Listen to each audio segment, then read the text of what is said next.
Hi, Mikey. Thank you very much. With the exception of the bright sun and high heat, this is hardly your typical Sunday afternoon in Omaha.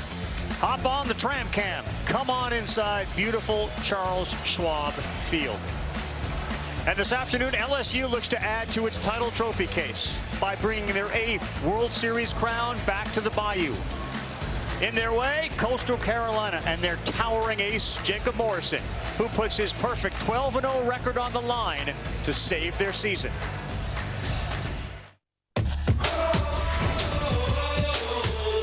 For 75 years, they've gathered in Omaha, where the best in college baseball meet in a moment of magnitude. The Giants, legends, we're on the road. Coastal Carolina, their historic win streak over, must come back and find a way to win again. We've won 26 games straight. We're not going to lose 2 straight. LSU, 1 win away from an 8th national championship. And a special K performance for Cade Anderson. Back-to-back strikeouts. A complete game shutout with 10 strikeouts.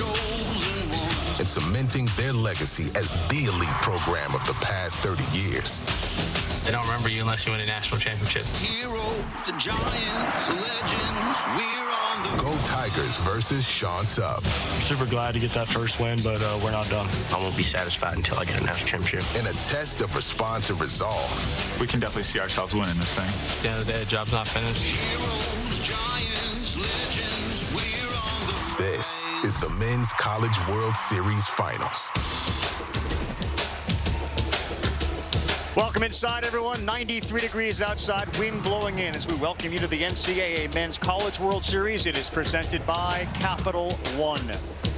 The LSU Tigers snapped that streak that Coastal Carolina was on, a 26-game win streak.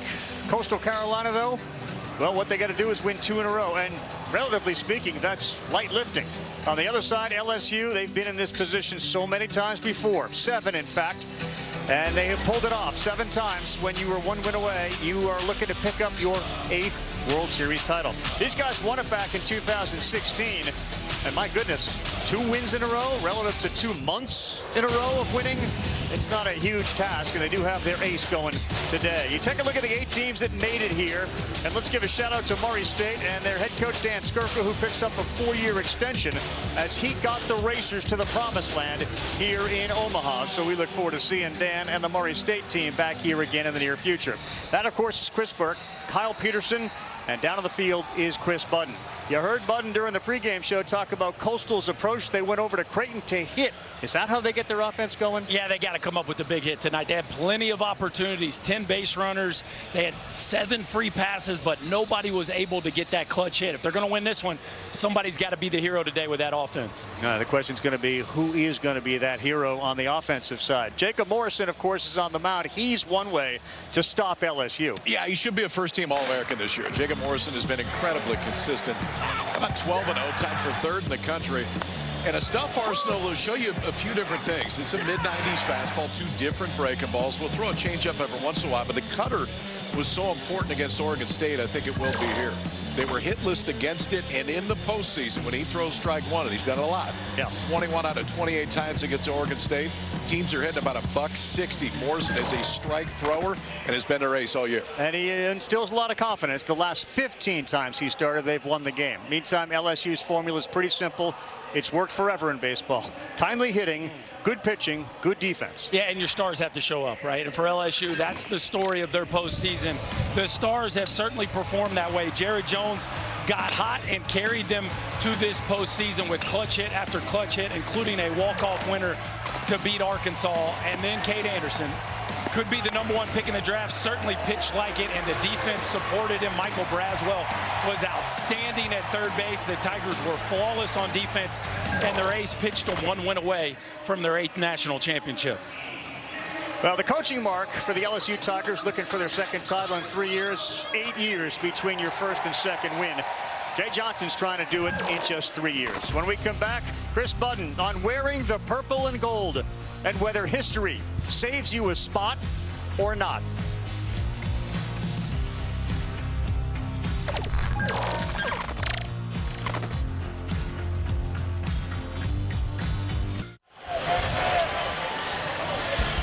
Welcome back to the Men's College World Series. Back in Baton Rouge at the LSU baseball facility, their meeting room is dubbed the Omaha Room. On one wall, you see the map of 905 miles from Baton Rouge here to Charles Schwab. On the back wall, you have the 7 national championship trophies hanging there, hoping that one win away from needing another shelf for number 8. LSU is a storied program. There's a lot of guys on the team that have put in so much hard work, and we've stuck together through it all, and we're super motivated. Obviously, it's what I came here for, so it would mean the world plus more. For us to go out with a national championship, we earned it. That would be something I'll never forget for the rest of my life. That's all fans talk about in Baton Rouge is just adding another title. Coach always says they don't remember you unless you win a national championship, so he wants his team to be remembered. This isn't something that caught us by surprise. We knew we were meant to be here, ready to go out there and compete and bring home number 8. Jay Johnson, a man about the details, made sure after 2023 that by the time the team got back to Baton Rouge, when they went in that room, number 8 and the trophy and the signage was already ready to go. So equipment staff better be ready if they get a dub today. Yeah, they are on call. And how about Budden there? Locked in like an owl. In spite of the people walking in front of her, she was laser focused. Take a look at the LSU batting order. It's brought to you by Capital One. And for the Tigers, they got them early. They did it in the first inning yesterday. Yeah, they've been playing great all NCAA tournament in the first and second innings. Yesterday was Milam with the big hit that ended up being the game winner.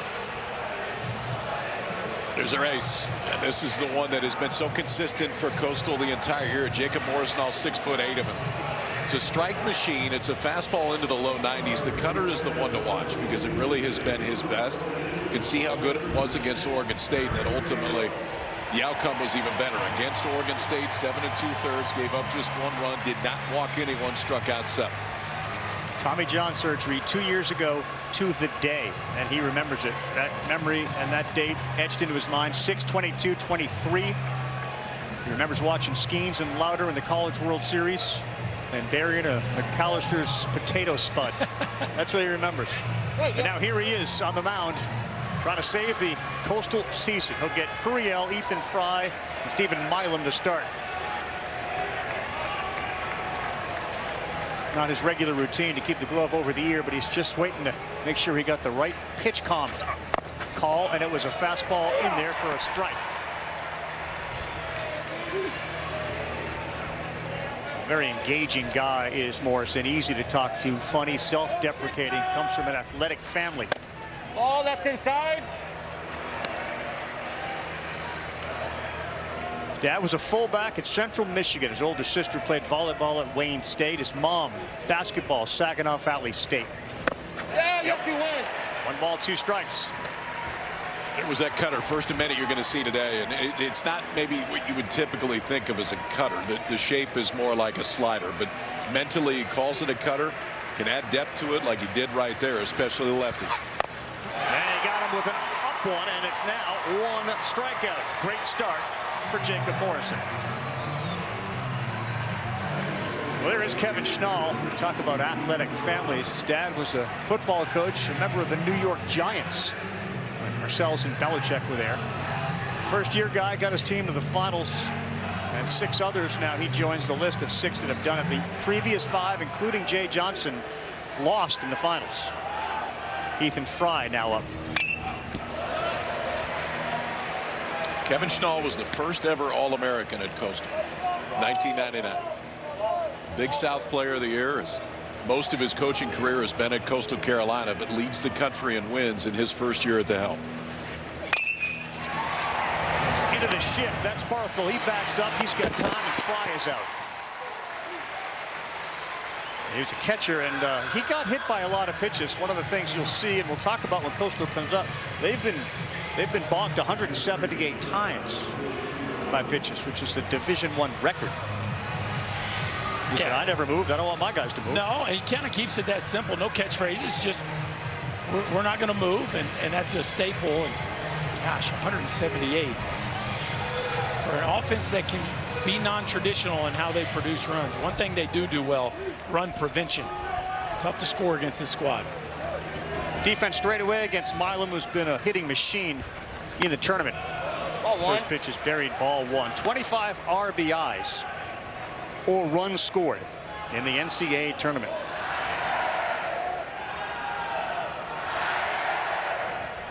And there are the numbers on the screen. They fed him a whole bunch of fastballs yesterday. He delivered the big hit up the middle. That was the only run of the game. He was also about, I don't know, 3-4 inches from a homer off the top of the right field wall, too. So Milam continuing to do what he's done the last couple years in purple and gold, which is produce in the postseason. You saw mom and dad there. They call him Monster Milam. During the Baton Rouge Super Regional against West Virginia, he carried the team, and he just watches one right there to go 2 balls and a strike. I guess if you put on the uniform, you have to love the big moment. He declares, that's what I'm after. He's got the right heartbeat for it, that's for sure.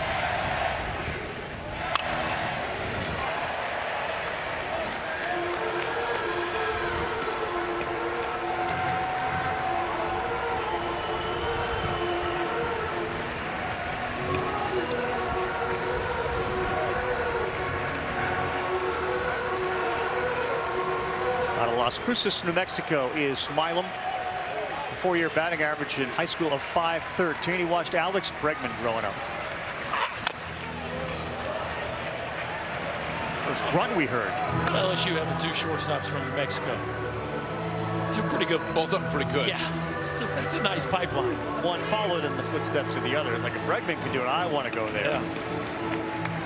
Bregman currently hurt for the Red Sox, but was off to a phenomenal start in Boston. And he's watching this one for sure. On a 2-2 from Morrison. Nope, 3-2.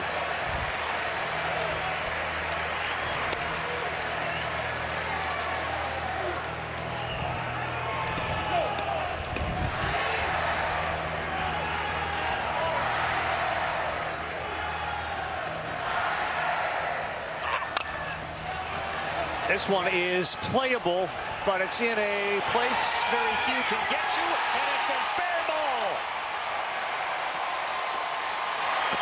The wind is blowing. Sebastian Alexander was late to get there, and if you could see it falling fair, it was likely going to be a hit because Mitchell and Dooley all converged, and Alexander got there late. He's playing deep, but guys, this is not a real aggressive run, am I right? Like, it never looks like the gas pedal's down right there. You want to see your left fielder. This ball, you got to know with the wind, this ball's going away from your third baseman and shortstop.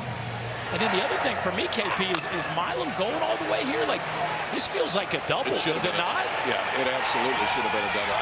He never hits the gas. Foul or exactly what it was, but and that wind's going to take it further to the line right there. Well, the series and so many games have been decided by the little things.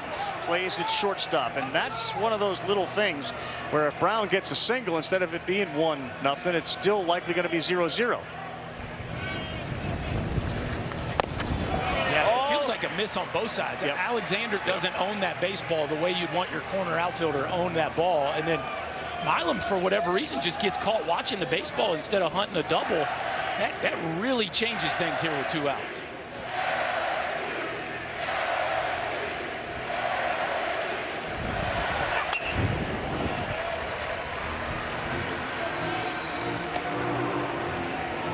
Jacob Morrison won't overpower you with 98 miles an hour, but post-surgery, it took a little while for him to get back to his strength. They were a little concerned, and then all of a sudden he kind of locked it in, and since then, early part of the season, he's been unbeatable on a 1-2. Ball. Missed up top. His velocity at fall ball was mid to upper 80s. Right. Which is not abnormal from guys that are coming back from Tommy John. But what you don't know at that point is it going to take to jump back to where we think it would be? That last fastball, 95. And he's averaged right about 92, 93 miles an hour. So that fastball has come back. Great pitch right there. He is gone. Morrison coming off the mound after a big strikeout there. He gives up a hit. Coastal tries to get their offense going in a must-win game. ESPN's presentation of the Men's College World Series on ABC returns after this message and a word from our ABC stations. Catch LSU at Clemson Saturday, August 30th at 6:30, only on WGNO. Coastal Carolina, you can see the frustration. They didn't play Chance baseball. They had some runners on. They couldn't move him in as a result. Yesterday, their first loss since April 22nd. Again, hard to wrap your head around. They haven't lost a game since April 22nd. No back-to-back losses since March 22 and 23. 3 times this year, they have lost 2 games in a row. As we take a look at the Coastal Carolina batting order brought to you by Capital One. Berkey kind of alluded to what you see in the bottom left of that screen in the open. Yeah, I mean, who's going to come up with the big hit? The opportunities were there to win that ball game, and nobody was able to deliver on the big stage. That is definitely the theme in this ball game. Coastal's got to cash in. Anthony Eyanson has been about as good as anybody in the country this year. 3rd in the country in strikeouts, so there's a ton of swing and miss. It's mid-90s with 2 different breaking balls. He may see a few changeups to left-handers, but for the most part, it's a kind of old school top to bottom, slower curveball, and then a slider that he gets the most swing and miss with. And the team will acknowledge if there's any yellow flags, not red but yellow, it's early in the game. He tends to settle in and get better, especially with his secondary stuff. And he does land that first breaking pitch. Important pitch for Eyanson against Caden Bodine, the catcher. Hitting just 200, 3 for 15 at the College World Series. This one's going to go out of play. It feels like if Coastal is going to make a run today, Bodine's got to be in the middle of it somewhere. He wasn't great behind the dish yesterday, and he's been phenomenal all year. It feels like he has to be in the middle of it. The 0-2 just stays alive. He got hit by a couple of pitches yesterday, and that's become an adventure at the College World Series. Hit by pitches, and whether there's intent to get out of the way or not.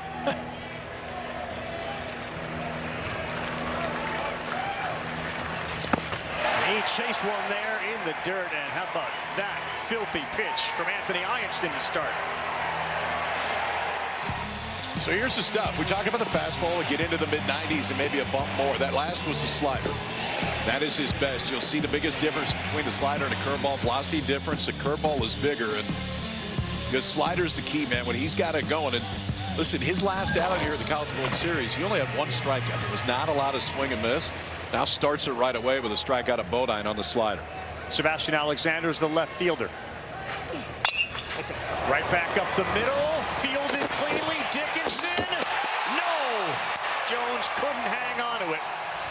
Had he, it looked like they were going to get Alexander. I like the play here by Danny Dickinson. A really smooth catch and transfer. Watch how quickly he gets rid of this. One step, the ball's out. Guys, it looked like Jared Jones was a little late getting his footwork down, and that one, boy, he's got it in the palm, and it just squeaks out. A tough chance there for the Tiger defense, and not able to finish it off. No error on the play. They'll give a hit to Alexander to bring up Blake Barthol. Second baseman hitting .256 here in Omaha, .278 on the season. And Alexander's a threat to go. 27 stolen bases on the season. Strike 1 from Eyanson.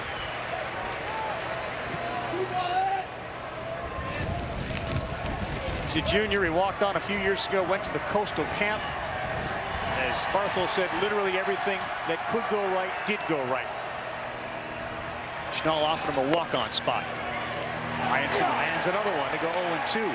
Feels like Coastal needs to take some chances and steal when they think they're in a curveball count. Like to me, they've only stole 2 bases here at the College World Series, but you get that big slow looper and you feel like you're in a curveball count. That's a good time to try to force the issue. And this is their best base stealer on first base. Yep.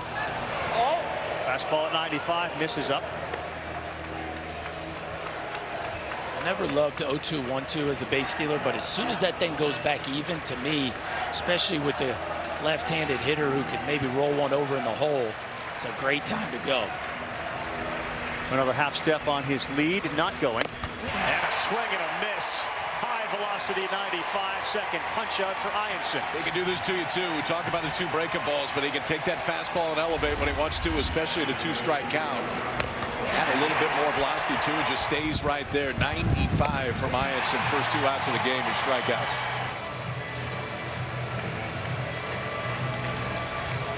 West Coast kid, Eyanson grew up going to UCLA Bruins baseball games. That was the team that he faced, and then there was the rain. Eyanson did have the chance to go deep into that one. Alexander leads off for Walker Mitchell, and they throw over. Against the SEC, Eyanson, 11 games started. His first 2 against Missouri and at Texas, 4 earned runs in both. But after that, his last 9 games started in the SEC. He gave up a total of 10 earned runs and struck out 75. Alexander off. Throw down. No good. And that's what you're thinking right there, Ravi. Pick a breaking ball count and be aggressive. And that's exactly what Alexander does right here. Not the best of jumps, but if you're picking a breaking ball, you've got a little more margin, and Alexander steals that one easy on a throw inside the bag. Well, with Eyanson, about every count is potentially a breaking ball count. He throws that curveball, the slider, roughly 50% of the time.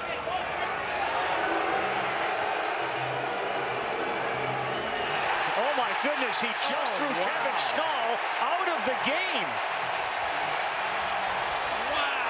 In the bottom of the first inning, the home plate umpire throws Kevin Schnall out of this game, and down goes an umpire who had come in to get in the middle of things.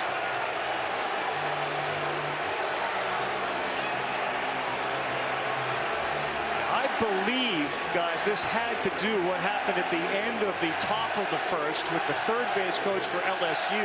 This seemed to stem from the first base coach, and then Schnall remarkably gets thrown out of the game. A College World Series game 2 in the bottom of the first. And I didn't even see that building, guys. Like, it's one pitch, and next thing you know, Schnall's out of the dugout, and Angel Campos had clearly heard enough. That thing escalated quickly. Again, this will always come back to whatever was said.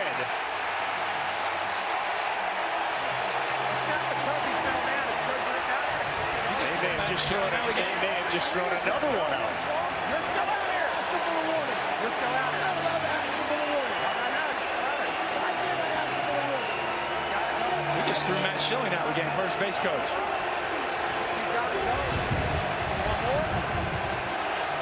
I think if you look, and we will obviously look back at it. All right, stolen base. Nothing going on there. Now he's looking in. Looks like he's asking for a count. Has he called it a strike? Is that what? And here.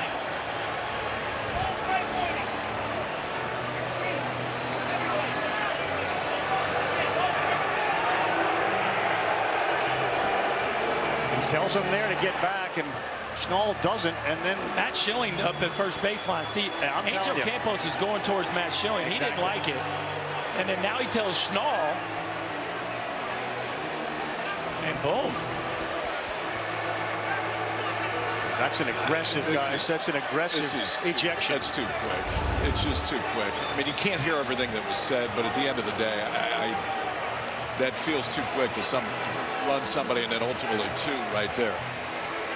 Angel Campos is the name that's familiar in umpiring circles. Had a little major league experience as well, a veteran umpire. But Schnall and the first base coach, Schilling, have both been ejected from this College World Series game in the bottom of the first inning.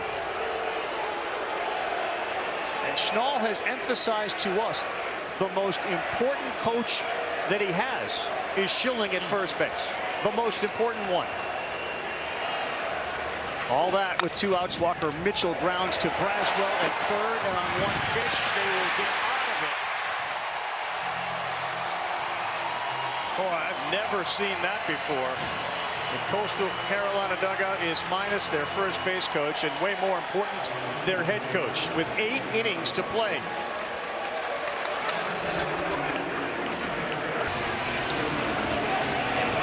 So Kevin Schnall has been ejected from the game. Watch right there, 3. So either he's telling him he missed 3 pitches, missed 3 calls. He throws him out, and you'll see Schilling go back, and then he is thrown out. Well, the backs were already against the wall, but now you're down 2 of your key personnel to help guide you through this thing, including the head coach. You tell me where you guys... I don't like it. Right? I don't like it. We can't hear everything that's said. Right. Ultimately, the rule says you can't argue balls and strikes. So if you want to go straight by the rule, then okay. But you never go straight by the rules. That was under the glove of the third baseman, Mitchell. And stopping there at first base is Jones. Difficult read, Berkey backhand here, you think? No, I thought he played it the right way. He just didn't get to the ground. So he circles this ball. He was playing close to the line to start with, and he just doesn't get to the ground. The ball gets below his glove right here. The glove's got to get to the dirt, and it doesn't. And the Tigers have a leadoff base runner as Coastal comes up empty on a chance that certainly could have been executed. Remember Jones last at bat last night, hit the ball hard for the first time all day. It was a ground into a double play, but he did reach with that one. Chad Oxendine is now the acting head coach for the Chanticleers. We'll try to find out exactly what happened beyond what we've already shown and seen. Luis Hernandez jammed. Well, those fireworks overshadowed the fireworks we had to end the top of the first between LSU's third base coach Josh Jordan and the ace Jacob Morrison. We got a feisty start here, boys. With base coaches.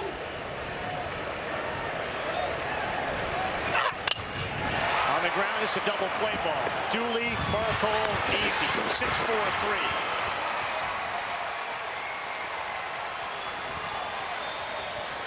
So coming off the mound, Jacob Morrison grinds through the top of the first, and as soon as he comes off the mound, he starts pointing at Josh Jordan that he's I think he said he's looking in my glove, and then Josh Jordan makes a point to run right in front of him, and that was an interesting moment, one I haven't seen very often. I guess they don't like where Josh Jordan's positioned, guys. What do you think there, KP? I think we got gamesmanship all over the place, and I'm all here for it. So often when you think somebody else has your pitches, they don't. But if you think they do, they've accomplished something. So I have no idea. And that's what base coaches are going to do. They're going to try to get in your glove. But I also understand the reaction. I want to make sure that he's where he's supposed to be down at third. Here you go. Well, Jacob Morrison doesn't need a lot to spark that fuse. No. I mean, he always has it. But it's quite clear when you see your head coach get thrown out of the game and you're already going at it with the third base coach from LSU. He's running warm right now, if not hot. And a little high at 96 miles an hour. I do think, though, if you're Coastal, given all the craziness that's already happened in this, he's the guy you want on the mound. Yeah, I can see that. He is the guy that you want just to settle everybody down, and you can do it. Liner right there is Kobe Thorndike. He's going to have a quick word with a home plate umpire before he comes off the field, still pointing to the third base ump, saying, get in that, the third base coach, get in that coaching box.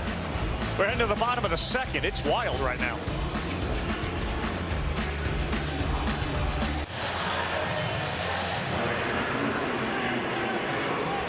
Welcome back to Omaha. Just moments ago, acting head coach Chad Oxendine pulled the entire team over. He said, I need you guys to settle down because if you get run, you can't help us today.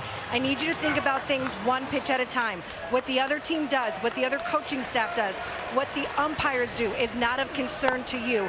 All that matters right now is this game. That's a great message for sure.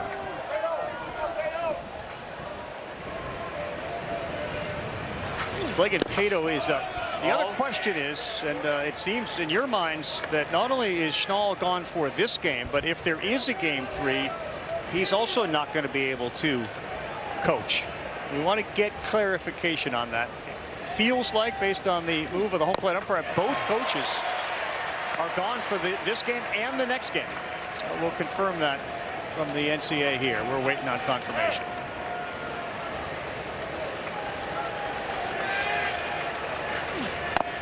Good pitch.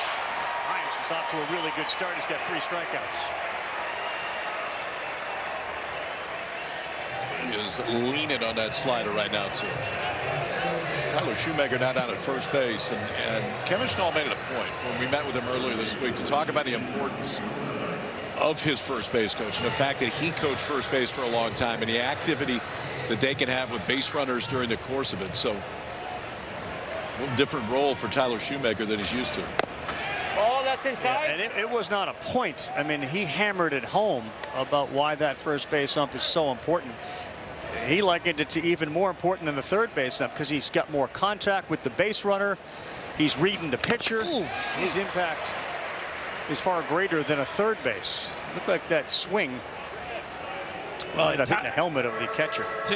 The good news is for Coastal, Tyler Shoemaker was the first base coach at Vanderbilt for a few seasons, so he's got plenty of experience over there. I just think in general, and KP, you said it, there is a lot going on right now in this ballgame, much less the fact that Coastal's got their season on the line, and they've got to settle in. I think Oxendine did a great job, KP, reporting on the team meeting of just, guys, we got to keep our focus on playing the game, and who better to be on the mound in a situation like this than Jacob Morrison. Play off the bat of Thorndike, so it goes 1-2.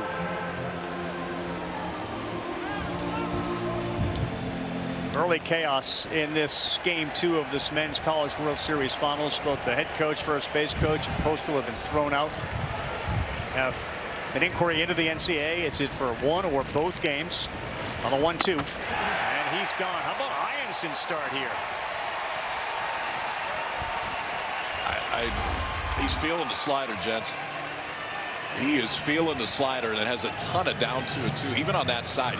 A lot of times guys miss on the slider arm side. It doesn't have that kind of late movement down.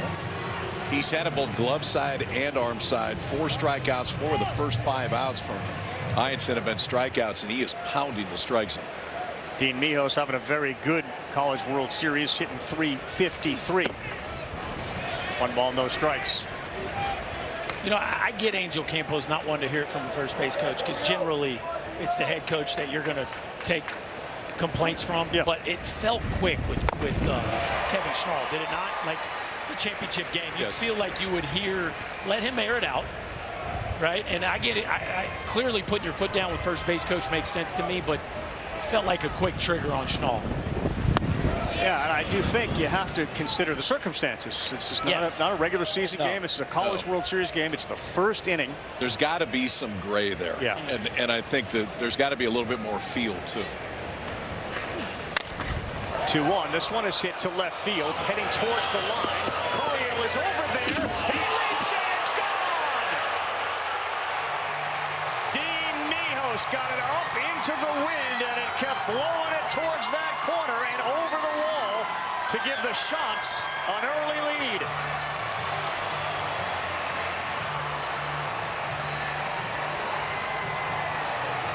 His 13th of the year and Coastal's first of the World Series.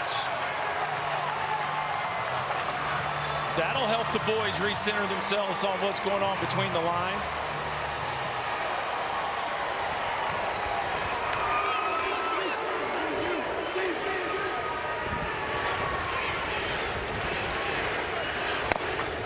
Outside. Ball 1 to Ty Dooley after Dean Mijos made a memorable moment. And that is the part of the ballpark where the wind can actually help you. Yep. Right down the line, it's going to push it just a little bit further. Oh.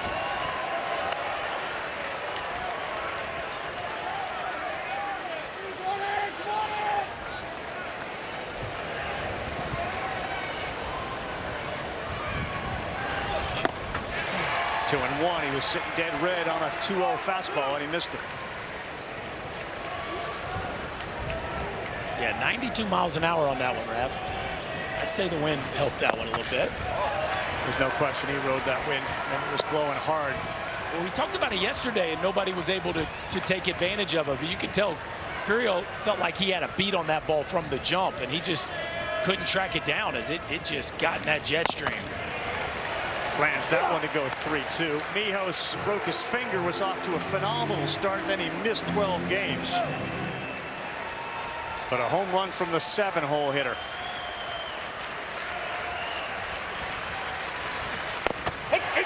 Called strike 3 on the corner. He's got 5 strikeouts.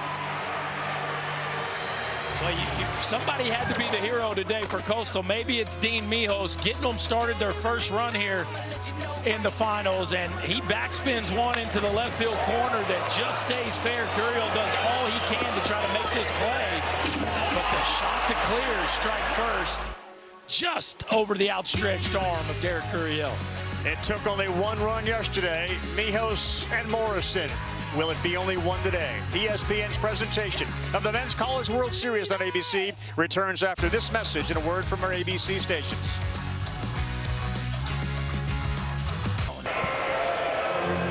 Welcome back to Omaha. Carl Peterson, Chris Burke, Chris Button, Carl Ravitch. There's been some concerns and issues with and this happened from the first pitch. Yeah, it did. Jacob Morrison's pitch comm not working very well, so they're giving him another one.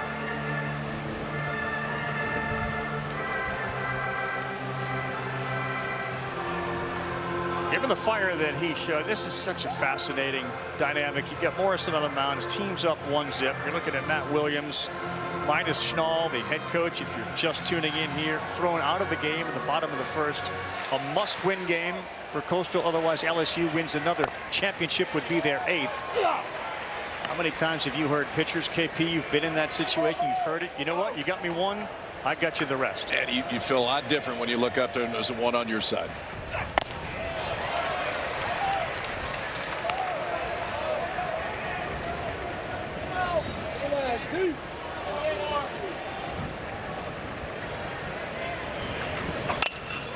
This one hit well into the gap, and it is hanging up there, but it's going to get down as Alexander goes to get it. Then he fires off balance. But Daniel Dickinson, who had been struggling at the bottom of the order, hitting just the 194, delivers a leadoff single.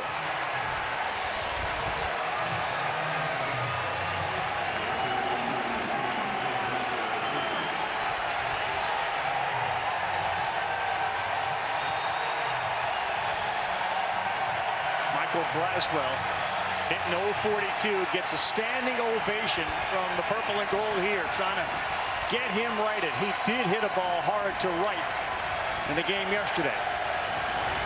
He squares and lays down a good one. Morrison will bend over, get it, and flip. But Braswell does the job. He advances Dickinson to second. The whole deal with Michael Braswell is a really cool moment for a fan base rallying behind a guy who's 0 for 12 here at the College World Series. But he's going to do whatever Jay Johnson calls on him to do. This is a perfect bunt up the first base line. KP, the big 6'8" righty getting all the way to the ground. Just got that glove down there. Not so easy, right? Interesting. Yeah, easy. Man, that was a tough chance. Back to the top of the order. Good contact hitter now in Curiel. Slider's got a lot of break on it. Curiel's having a phenomenal tournament. He's had a great season. And if he can get one to the outfield, it looks like, given where they're playing out there, Dickinson's going to be able to score easily from second. Ball that's outside.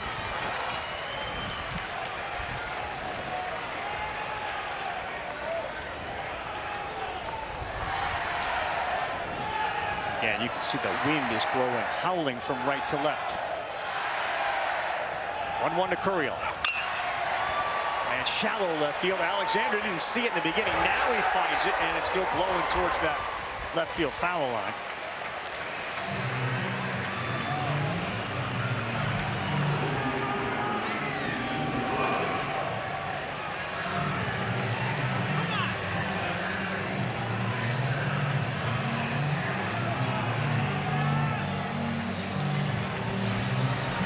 From the NCAA, the word on Coach Schnall, he was arguing balls and strikes. The umpire then gave a warning.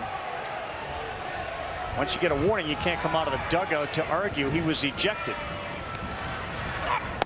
As Ethan Fry looks at one a little bit high. Once he was ejected, you need to leave, and then he came out to argue again, or never left. He was given an additional 2-game suspension, so he is gone for the rest of this series. That's in there for a strike. So prolonged arguing is the reason given for the 2-game suspension. Schilling was ejected for comments. Anyone other than the head coach, a 1-game suspension on top of the ejection. An additional 2 games for, again, prolonged arguing. That ball is smoked on a line. He came in. It's over his head. Alexander came in, and it drove over his head into second. And just like that, this game is tied on a mistake by Sebastian Alexander. That ball was roped 114 miles an hour. Fry delivers. One of the toughest plays you'll ever have to make as an outfielder. A ball that's hit low but stung, and Alexander breaks in thinking he's going to need to make a play moving forward. This ball is backspun at 114 and just sails over his head. And the Coastal defense can't get their star right-hander off the field. A very tough chance, but one maybe if he breaks back, he makes that play. It starts with a 114, but then it is that backspin. I mean, if he doesn't catch it clean and it's got a little top spin, he probably makes the play. But that backspin carried it just far enough that Alexander couldn't make the adjustment. Now Matt Williams, the pitching coach for Coastal, out for the first time. I wonder if he's having trouble picking the ball up with the sun. Remember the play before it, while the Curiel hit. He went to his left, and then he came back to his right. His first move was the other way, and that ball he came in on. And he's not wearing his sunglasses that he wasn't, at least at the time, which is, help me out there, Carl. I can't. I mean, we got sunglasses on. Yeah. It's very sunny, and I'm with you, Carl. It does not look like, and I get it. It's a tough place to play left field, but you would think the sunglasses would help. They generally don't hurt. Here's the play before on Curiel's. Watch his first jump. It goes that way. Yeah, he goes back, almost threw his hands up, Carl. He still didn't put the sunglasses on this one. I don't know if it's as much he didn't see it or just totally misread. It might be both. But yeah, I think he saw it okay. It just wasn't a great break. Well, both guys, Fry and Dickinson, had been struggling here in Omaha. Both sub 200. And both have gotten hits. Fry's now at second base for Milam, who's been so clutch for them.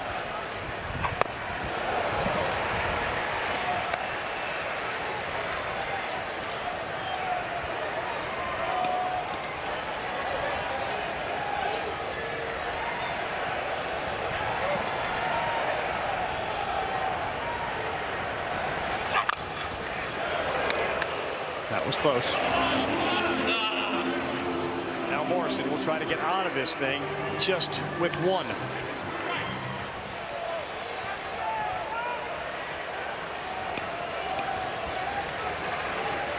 Start a season like LSU did and finished it with 52 wins. Everybody in the lineup for both these teams have to have the ability to come through in the clutch, and Milan has done it a lot. This time he got jammed, popped up on the infield. Mitchell is there. But the Tigers bounce here in the top of the third inning. Dickinson with the hit. And Ethan Fry with the RBI. We'll talk with Jay Johnson, ask him if he's seen something like this before.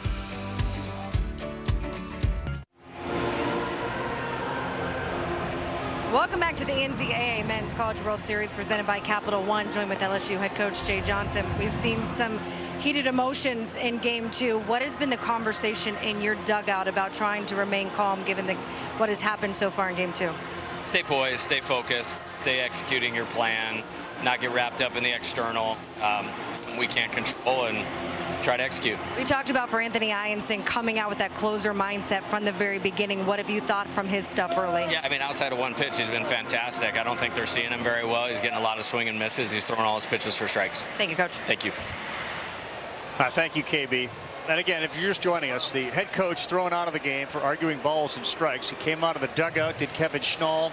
He got ejected. Once you're ejected, you need to leave. He came out to argue again or didn't leave.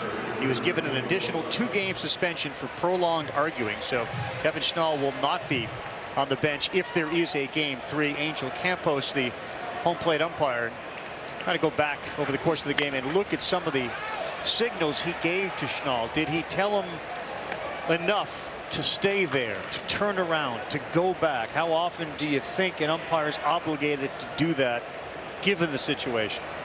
I think a little bit more in the first couple innings of Game 2 of the finals. Wells Sykes, right field. Jake Brown. 1 down. All right, let's take a look at it again. Yeah, so they're arguing balls and strike. Matt Schilling, the first base coach, had already kind of got it going. Angel Campos told Kevin Schnall that's enough. Kevin Schnall had another word. And then this is where I guess you get into the prolonged arguing piece. No, that was Schilling. Correct, but Schilling also got 2 games for prolonged arguing, and it was both Schilling and Schnall that got 2 extra games for prolonged arguing. And a ground ball back to Eyanson, and he will flip underneath. Yeah, I think in fairness to Campos in this situation, you got to rewind it a little more to see how many times he told Schnall, stay where you are. Understood. I mean, it was. Kevin Schnall did not exactly walk back into the dugout. It started at first base. It started with his first base coach, and ultimately that's who was going to get the warning, and then took on from there. I still think it's too quick. I wouldn't argue that, but we didn't see Campos tell Schnall to stay where you are in that last clip. And I'm fairly certain if you go back a little deeper, he does it at least once. Chad Oxendine, third base coach now, acting head coach for Coastal, has head coaching experience. Was a head coach at Longwood the last 3 years. Before that was at Coastal, where he previously played. So stepping into a spot that maybe you don't expect to, and I bet they wish that guy could walk down the. I was wondering, is he available? Special assistant to the assistant. Maybe renew his contract for tomorrow if they get there.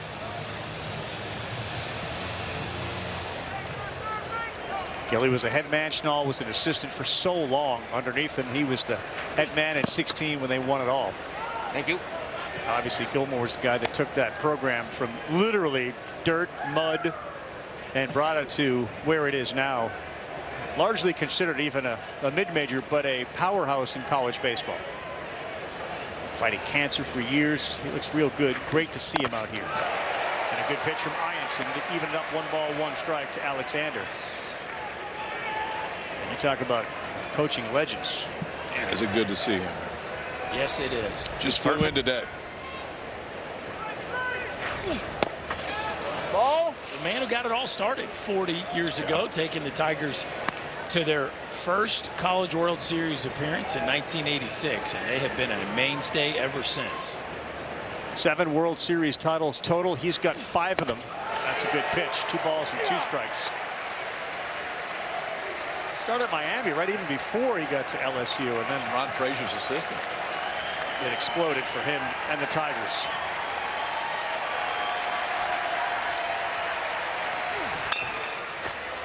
Center field. Stanfield coming. He will not get it. It was way off the end of the bat, and the wind absolutely knocked it down. Yeah, maybe just a little indecisive there on his first step by Stanfield. That was a ball that was hit directly off the end of the bat, and when you know the wind's blowing as hard as it is, any ball that doesn't have any kind of speed behind it is going to die quickly, and he just couldn't run that one down. But early in this game, it feels like the outfielders are thinking about the wind as soon as the ball is hit.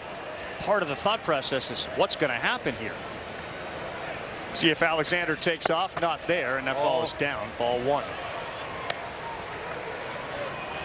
Stole a base in the first. He got stranded at second base. His 28th steal of the year. It was actually after his stolen base that all the fireworks happened.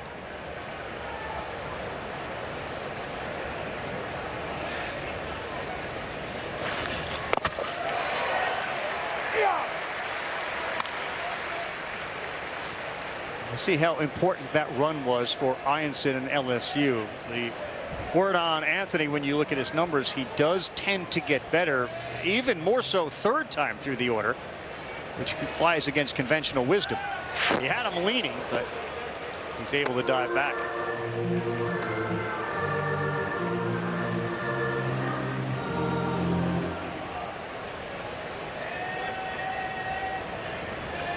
Hard with 1 for 17 with runners on at 0 for 10. But they did get 1 hit. They're going to keep an eye on Alexander.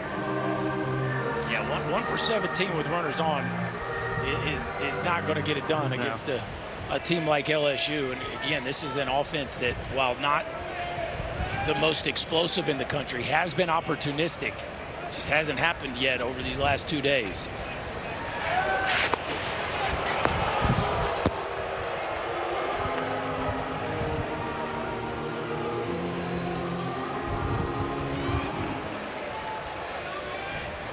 Hey, Seabass, he was all into the private plane coming to Omaha. You know, you get a lot of perks when you make it to the College World Series. He was focused on that when we first talked to him on Thursday. Big swing and a miss from Barthel.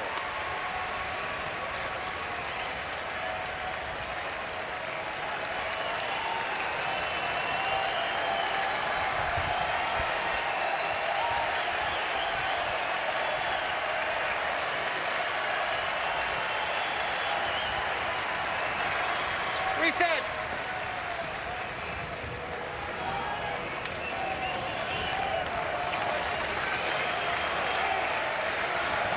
Six times this year, Alexander has stolen 2 in a game.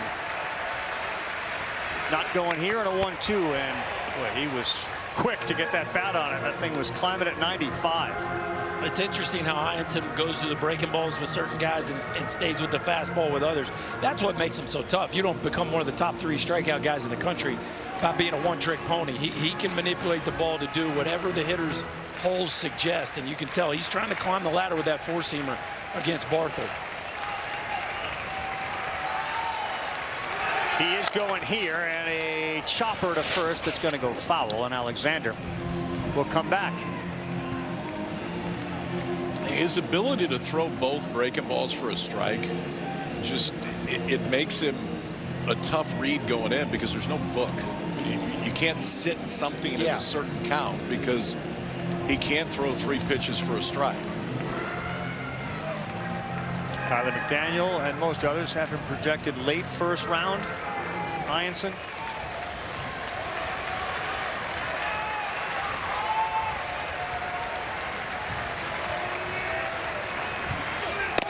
He's gone. He chased up top again. That is 6 strikeouts for Anthony Eyanson. We're through 3. It's 1-1. And the NCAA Men's College World Series is presented by Capital One. What's in your wallet? And in part by USAA. Proudly serving the military community and their families.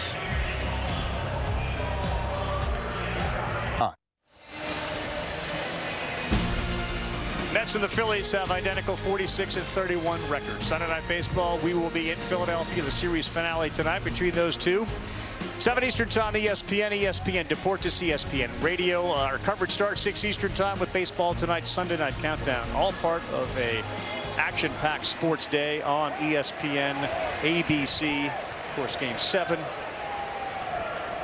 And the NBA Finals tonight as well. Looks like Morrison couldn't hear it. Then all of a sudden it clicked in, and now we've got communication issues. Yep.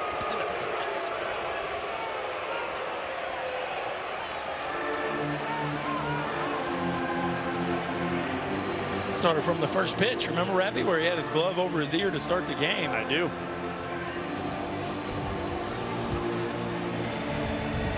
I think it's his left ear. The coach just gave one that was working. Might be Try the other ear. Might be that 30-mile-an-hour breeze in his ear, too. Go to the right side. Given he's 6'8", maybe 31 up where he is. That's right.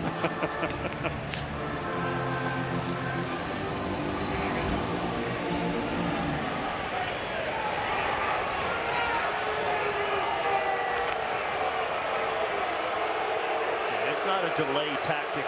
Trust us, there's nobody who wants this less than the starting pitcher. They might just have to go to traditional science here. Now, wouldn't that be crazy? Catcher puts the number down, and you say yes or no.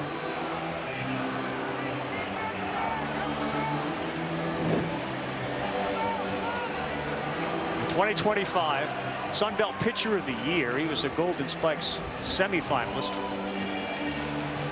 Look, he's asking for numbers. He just wants to pitch. Yeah, numbers.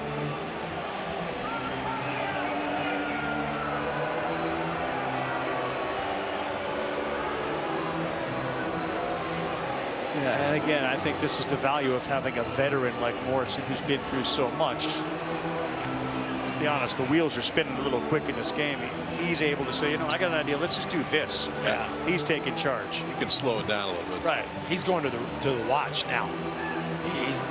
We're not listening to him. We're going to the watch. You can see how consistent Jacob Morrison has been throughout the course of this season. Last 5 seasons, there's only 2 dudes that have had 10 starts in 6+ innings, 1 or fewer runs. It's Paul Skeens and Jacob Morrison in KP. I hear it's good if you show up on a graphic. It is. It is. I heard somebody say that. That has to do with pitching.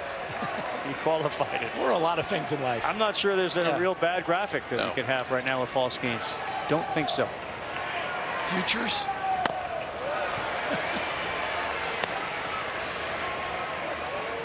So now instead of the pitch count, you can see him look down at his wrist. He gets the sign. It's 1-1.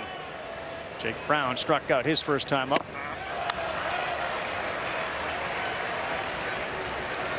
And Morrison's pregame ritual is to generally watch any inning or game or part of a game in which he has dominated a lineup.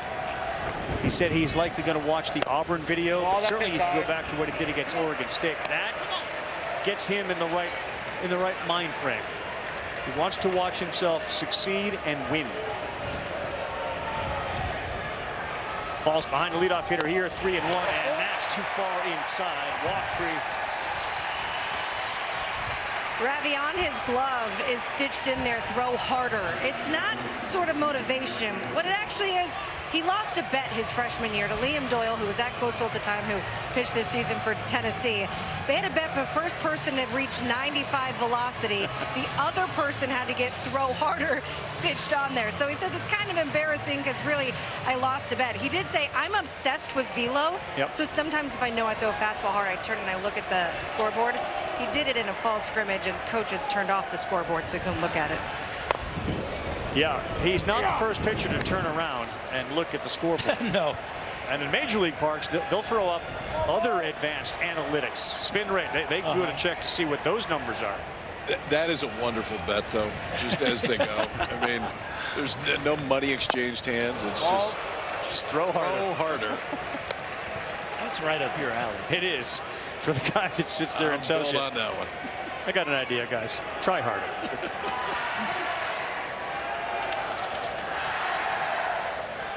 Doyle can get it up to 95. 2 balls and a strike. You just picked the wrong guy to make the bet. Yeah. That's a tough one.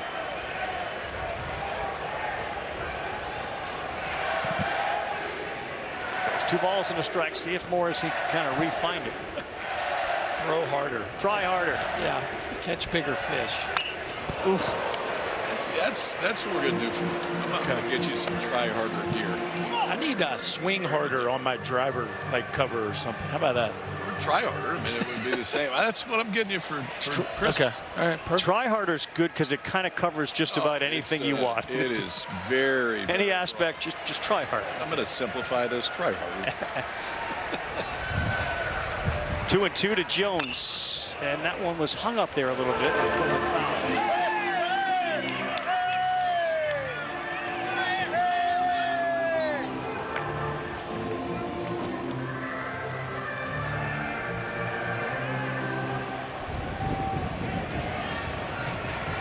28 homers, hit .301 as a sophomore. He entered the draft process. Went to the combine. He was ready to leave, but the right offer never came. And he wanted to be a leader on this team this year, and that's the chance to do it as he lines one into left field. Cutting second base, nearly blowing a tire on his way to third, but in there safely is Brown, and the Tigers have him on the corners. It's interesting that AB, how they were going to the curveball. He's been so good with the slider in this game, but that's multiple curveballs they showed Jared Jones. And look at the extension through this breaking ball. He recognized it. Watch how long the barrel stays through. That chest stays over home plate, and that is as pretty of a follow-through as you will see as the Tiger slugger rips one into left center. And they got some serious action here on the first and third, and nobody out. I'm telling you guys, I think that hit that he had in his last at bat last night, where he made contact after a couple of strikeouts, kind of got him right again. He reached on an error in his first plate appearance, a hard hit single. And this was a guy that wasn't in the starting lineup at the end of last year's postseason. He watched his Tigers beat Florida 18-4. But Beloso and Dugas and Cruz and Skeens, he learned how to be a leader. And both on and in the clubhouse, on the field and off, he's the guy they point to calm things down. So he's at first, Brown's at third. Here's Luis Hernandez. Yeah.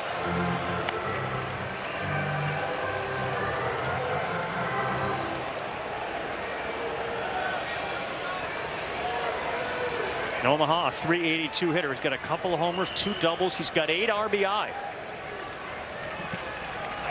That one sounded like it may have got him. Yes, Campos says it did. That'll load him up. A hit batter from Morrison.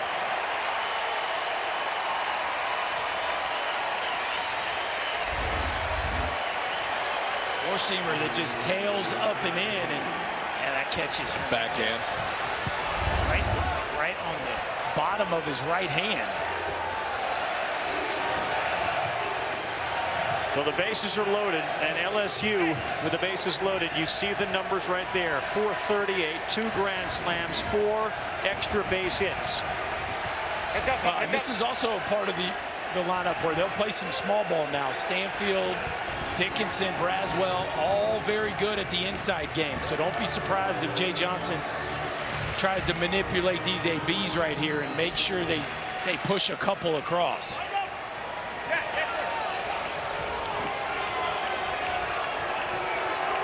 Walker Mitchell is deep at third base. Yeah, he is. Brown, Jones, and Hernandez, third, second, and first.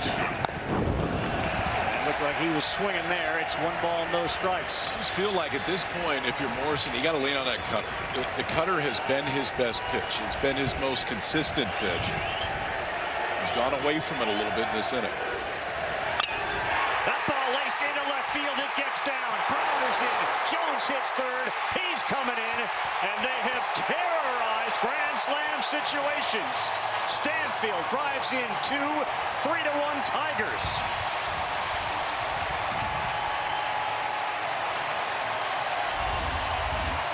This is how you get on top of a 4-seam fastball right there. Flatten the barrel, release the top hand. Watch this top hand come through the zone. Square that thing up, keep it below the wind. And the Tigers got it all going downhill right now, boys. Couple runs in, still nobody out, and they got the Coastal Carolina ace on the ropes. Chris Stanfield and the rest of the Tigers' eyes light up when they see purple and gold on the bases. And for Stanfield, now 10 RBI here at Omaha. In the tournament, I should say, he was hitting just 154. The guys that have struggled in Omaha have delivered hits for him. There's your series so far. Yeah, it is. And LSU has come up with runners in scoring position. Coastal has not been able to do it yet. That's a big hit in a game in which it feels like runs are going to be hard to come by, and action begins in the Coastal bullpen. Hayden Johnson's the lefty and Darren Horn the righty. He got rid of PitchCom. Since he's used the band, it's gone a little sideways for Morrison. That is a good clean bunt from Dickinson. Will be thrown out at third, but both runners move up 90. And watch it again here. I'm telling you, watch it again here. Yeah. Dickinson with just a beautiful job of handling a tough pitch and deadening that ball out in front of home plate. And now you got Braswell, who I would say maybe watch it again here. That's what I'm saying. Yeah, you go back to back. Yeah, no doubt about it. I think this is going to be a situation where Coastal is really going to have to play the corners in and anticipate a safety here. Well, Thorndike is in on the grass at first. Mitchell even with the bag. Strike 1 to Braswell. He laid a good one down his first time up.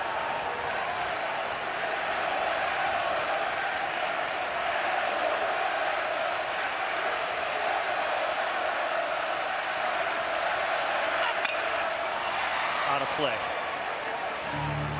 So they didn't think about it there. He's now behind 0-2. Yeah, 2-run lead. Jay trying to give his third baseman the freedom to maybe punch one through and put him up a 4 spot, but he's in a tough count here, down 0-2.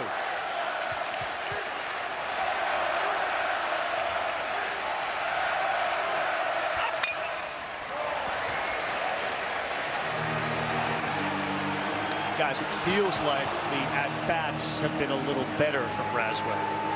Since he had that deep line out to right field, just feels a little more connectivity, and that sacrifice keeps you engaged. That's right. The hit could be a hammer for LSU here. Sky high on the infield. So Wynn may get it. Dooley, now it's the third baseman, Mitchell. Boy, Dooley thought he had that the whole time until the wind moved it over to Mitchell. Pop-up communication on a day like today is paramount. You got the sun, you got the wind, all the pressure and noise. Nice job there by the Coastal infield. Dooley and Mitchell are communicating their way through what could have been a tough chance. So 2 down, and here's Currio. 53 runs batted in on the season. He's the leadoff hitter. He struck out and flew out to left. Ball 1. First base open. Fry with a double and an RBI on deck.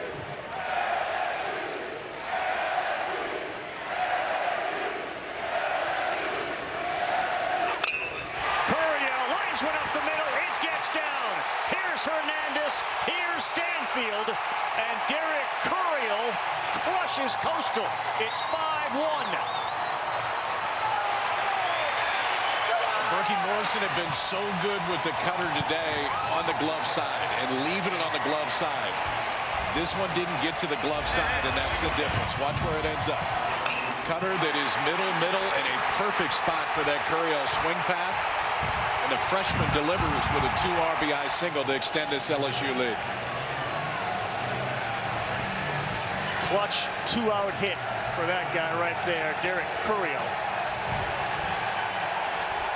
And this is part of the script, along with Schnall getting thrown out. You never saw coming the way that Morrison has pitched all year.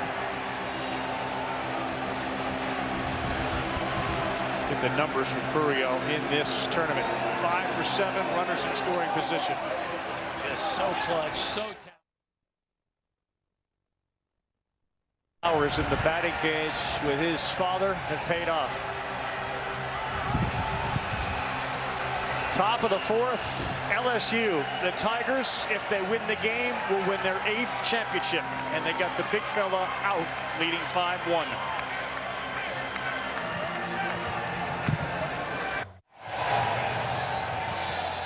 No, it all comes down to this. Yeah, the best 2 words in sports, game 7.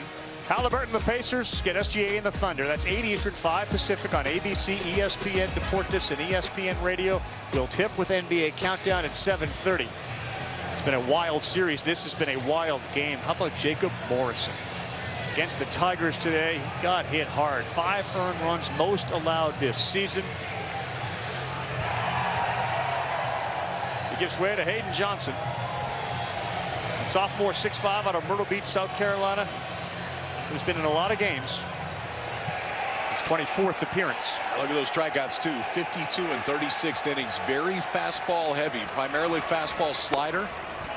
The fastball about 70% of the time this year. Shortest outing of the season for Morrison. 12-0. They'd won his last 15 starts. You know how disappointed he is. That one's a little down. What's your take? More about Morrison's pitch selection, his location, velocity stuff, or the Tigers? Well, it was an interesting outing. He never really looked all that comfortable from the jump. I mean, started with the pitch calm situation, but to me, it's all about the Tigers. I just think right now it's a team that can smell the finish line. Obviously, they got the juice of this incredible fan base behind them. And they've just been more opportunistic. Like they have come up clutch in the big moments, especially here in this game. There are many times guys make mistakes in every game. Yeah. they don't always get hit. Today, when the mistakes were made, LSU made them pay, especially in this inning.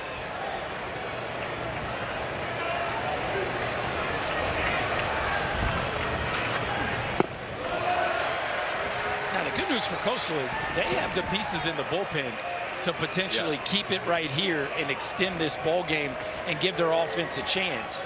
But can their offense muster enough against Eyanson, who seems to be in complete control of the full arsenal? 3-2, Ethan Fry. Come on back. Big hits in this game from Fry. Had that double and the RBI. Stanfield had a huge hit with 2 RBIs. So did Curiel. Jared Jones had a big hit. 3-2. Hard on the ground. The dive underneath the glove of Dooley to third base. And Holden there with a big turn. And still challenging over there. Curiel. Another hard hit ball, this time off the bat of Fry, who's got 2 hits today. This is such a fast service. This is 110, boys. You don't have a whole lot. Watch Josh Jordan here. He's thinking about sending him, KP. He got backing up fast. Yes, he was. He decided to put the brakes. A ground ball to shortstop at 110 that had so much juice on it that it got all the way out there in the gap and almost scored Curiel from first base. We're running about 14 on the stem right now. It is rolling out. It is zipping through this infield.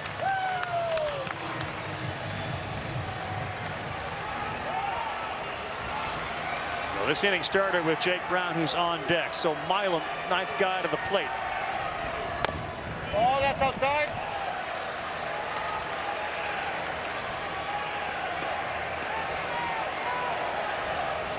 The Tigers, who belted 103 homers, hit 296, scored 531 runs this season, are flexing here in this inning. 1-1.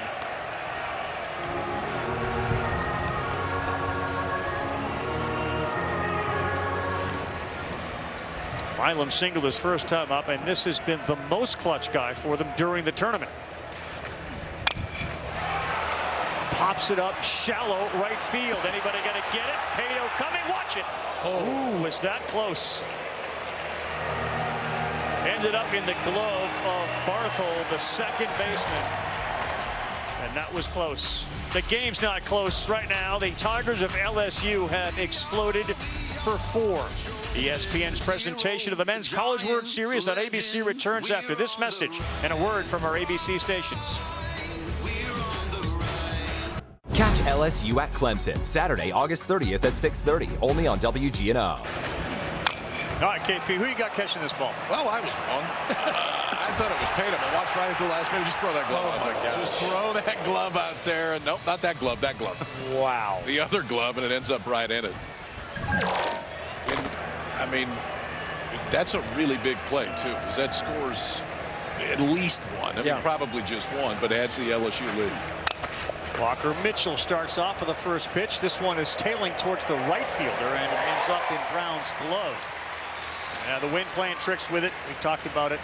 And you have to be ready no matter where you are in the field. Where the ball starts, it's guaranteed not to finish there. We talk about it so often, too. I mean, the importance of going and throwing a 0 up after your guys go out and put some on the board. And I think it's extremely important right now for Eyanson. You get 4, that LSU lead is extended, and he gets 1 pitch on 1 out to start it. And 1 out on 1 pitch, too. Try harder.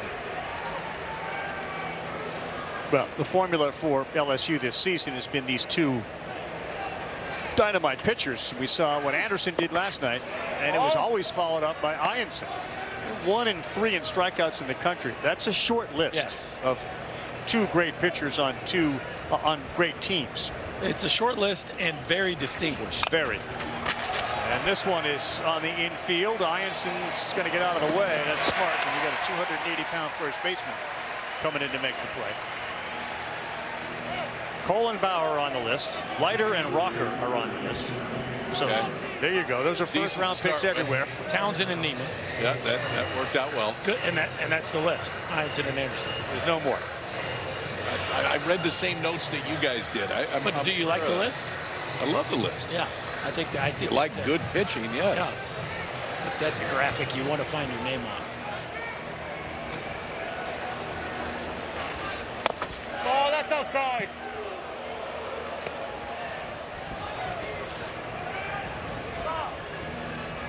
Coastal had a 1-0 lead in the bottom of the second. They also were doing it without their head coach and their first base coach, who were both thrown out in the bottom of the first inning.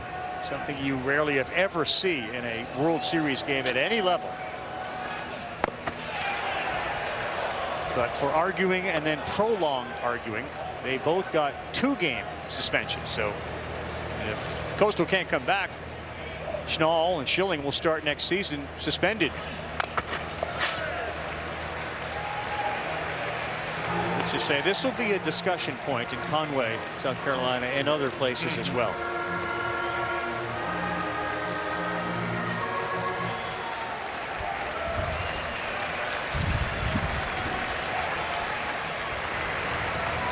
Trying to go 1-2-3 here in the fourth.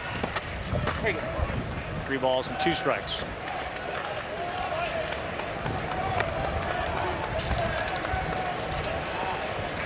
Coastal's 56-12. They were in the Big South in 2016 and they won it all. And then about like 10 hours later they joined the Sun Belt.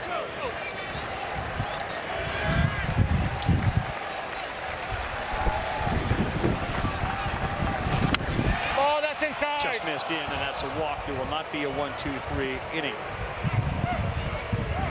KP, I don't know if you've gotten the same research packet that we did, but this is kind of summing it up. Okay. The dynamic duos. Naaman and Townsend. We're good. You go west. You see the masks, the superhero masks they're wearing. And the capes. It's kind of like the towel you have strung over your shoulder. I mean, that's a superpower. Very similar. All top 10 picks, too. That's a formula that will get you to Omaha. Not win you a championship. Have 2 of those guys. Ace. Usually works out okay. Yeah, they've created their own good fortune. But if you had a script for Jay Johnson, it would be to get a complete game from Anderson last night. Like literally, or get a big lead and have him come out in the 8th inning. And it worked out for him ideally. 130 pitches he threw. If you were asking him, you'd have Eyanson and then you'd hand it over to Kason Evans with a comfortable lead to try to finish it. We're still far away from that. But if you had a little notebook, this would be what it looked like. But he told us there's no way they can win this thing without Anderson, Eyanson, and Evans throwing big innings. But he's got a chance to win this thing with only those 3 dudes. Yes, he does.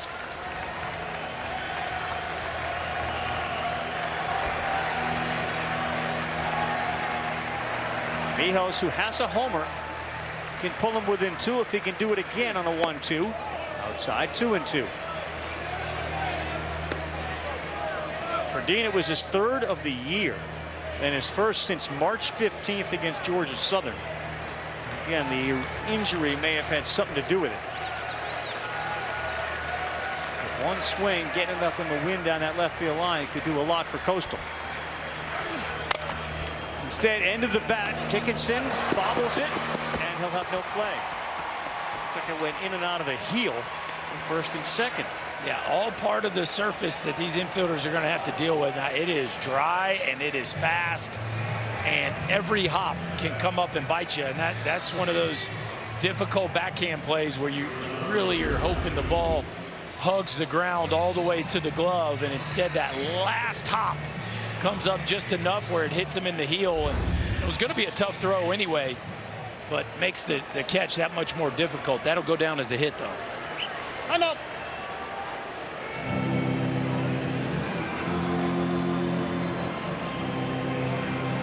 First look at the LSU pitching coach, Nate Yeski.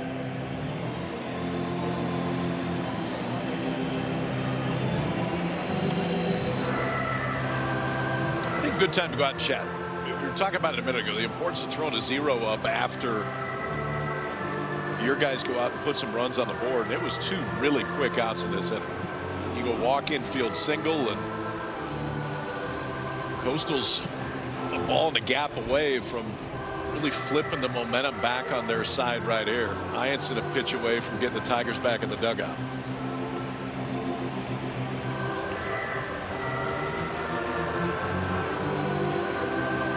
LSU does it again, and one of their calling cards has been a big inning. They've had at least one 3-run inning. All 3 of their wins at the World Series. They got 4 in the 4th. The Men's College World Series Championship Finals close to wrapping up here. Will we have another day tomorrow? For more information, go to NCAA.com, the official online home for all 90 NCAA championships.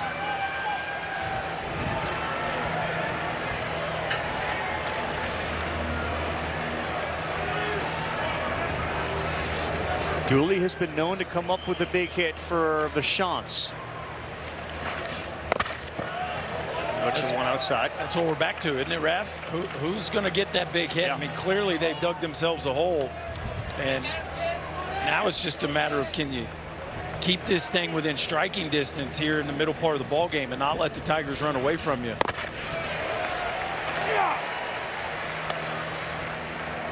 That's been their calling card all year. You know, whether you get on via hit, walk, hit by pitch, and then start getting into some coastal baseball. Move them along, drag, bunt, get on base, put pressure on the defense. In there, and it's 1-2, and they haven't been able to do that through a game in 4 innings. That's 3 straight curveballs. See if he stays with it. That's especially against left-handers. When Eyanson gets into a jam, that is what he is most comfortable with. Dooley hitting almost 400 runners in scoring position. He got jammed. The runners were off coastal baseball, but they have to go back. Thorndike was halfway to third when Eyanson let the ball go. Yeah, great jump right there. Obviously, the hitter's got a 2-strike count, so he's got to protect on a fastball that was just boring in on his knuckles.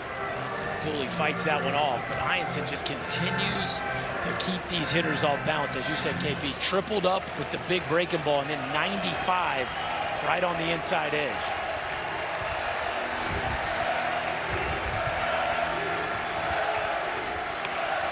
Gets the sign. Here we go on a 1-2. He got him swinging. And for Eyanson, that is strikeout number 7. They continue to be unable to come up with a big hit. Anderson and Eyanson have a lot to do with it. Only 2 that have been out there so far for LSU, and both have sparkled. Eyanson doing it on the mound tonight. The Tigers lead it by 4.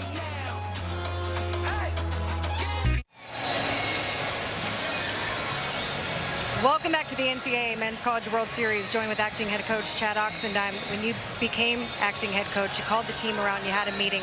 What did you want to let them know to try and get everything back settled down?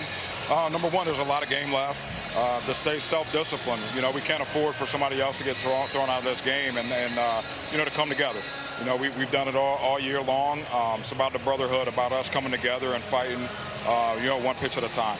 What do you need at the plate to be able to string some hits together against Eyanson? Man, he's throwing well. He's really good. So we just got to keep grinding, man. We got to keep chipping away, try to limit the chases and put good swings on the baseball. I appreciate it, Coach. Thank you so much. Guys. Right after the ejection, Oxendine, again, a guy who's no stranger to leading the charge. 3 years as a head coach. Brought the group together, tried to recenter them on playing ball and not letting their emotions get too far out in front of them. Easy to do in a big game like that, especially when your skipper gets tossed. But they got their hands full with the Tigers across the field from them, and it feels like they've settled back into that part of it. Now the question is, can they just settle this Tiger offense down and produce enough of their own to make this thing a game late?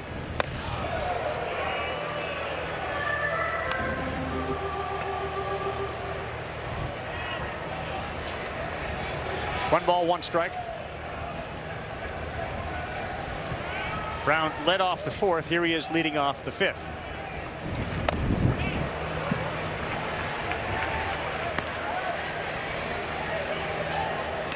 And there's a whole bunch of pro prospects on this team. Obviously Eyanson and Anderson. But as a position player goes, if you base it just on the World Series, you think there's like 7 of them. This is the one they believe has the most most potential at the next level, but not there as Brown is retired. Back to the first inning where it got real wild and bizarre. You see Angel Campos right here. He will look over and talk to Kevin Schnall, who's coming out, and right there he says go back. Then he says go back again. Another 2 or 3 times, and he kept coming out. He didn't listen to that. He gave him a few chances. I still think it was too early. I don't think he run him in that situation, but he did give him a few chances to head back. I just think it was important to show it wasn't just You're right. one. No. You're right. It wasn't as quick as it maybe initially appeared. And it was also clear that the initial warning was because of Matt Schilling. Yes, he points at at Matt Schilling, points to the dugout, and then, as you would think a skipper would do, Kevin Schnall, he's sticking up for his guy, and that's at the point where it got real confrontation.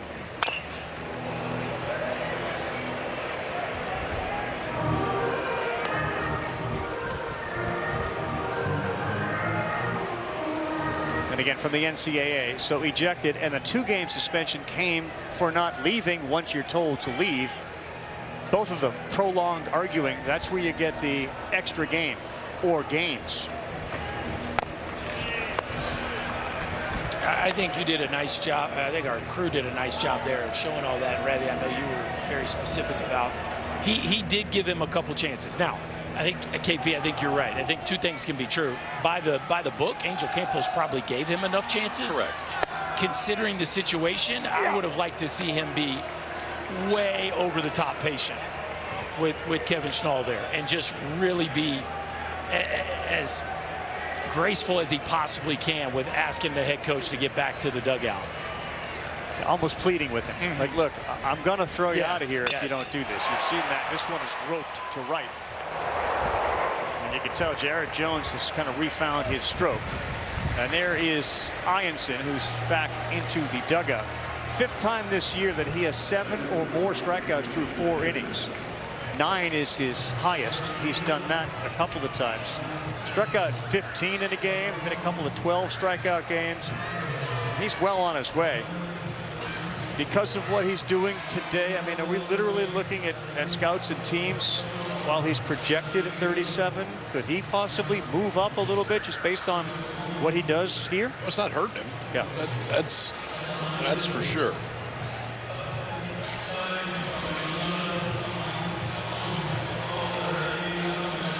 And the nice thing about the draft is it only takes one to really like it. It's true. If there's scouting director or a GM that has really liked what they've seen with Eyanson, yeah, you could see him moving up some. The remaining answer for Kate Anderson: how high does he go with the first round, and potentially could he go first? Transfer out of UC San Diego. Tritons. He's a Triton.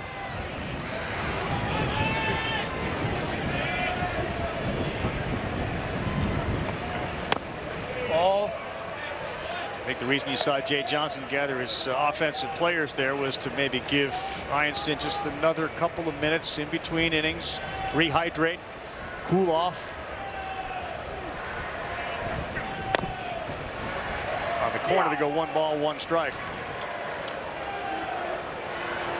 Again, Morrison out of the game, his shortest outing of the season, most runs he's allowed. The Hernandez family watching on, and that one hit hard on the ground. Dooley has been very smooth at shortstop, and he's there to make the play. Bottom of the 5th, coming up. Eyanson back to the bump, sitting on 7 Ks at a 4-run lead. We love to debate about the best ever. On the verge of an 8th Men's College World Series title, LSU's case for best ever college baseball program is hard to dispute. All those trips to Omaha, all those All-Americans in all those dog piles. We call that timeless. And that's why the Tigers are the greatest of all time. For sure, recent times, 20 trips to the World Series in the last 4 decades. So half the time they've been here. The most titles come from USC, but they haven't won one since 1998. Of course, LSU just a couple of years ago. Texas now a member of the SEC and ASU. Last year, all SEC, ACC. This year, a far more diverse field. But it's an SEC dominated sport right now. Yeah, and the Tigers are looking to add a 6th straight title to the Southeastern Conference, and their 4th of this century, which separates them from the pack. Oregon State, remember, the only 2 with 3 this century. Yep.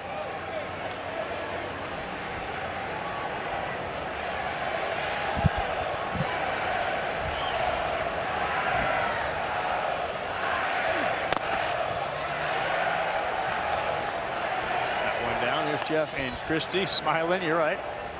Son's doing a great job. Let's go, kid!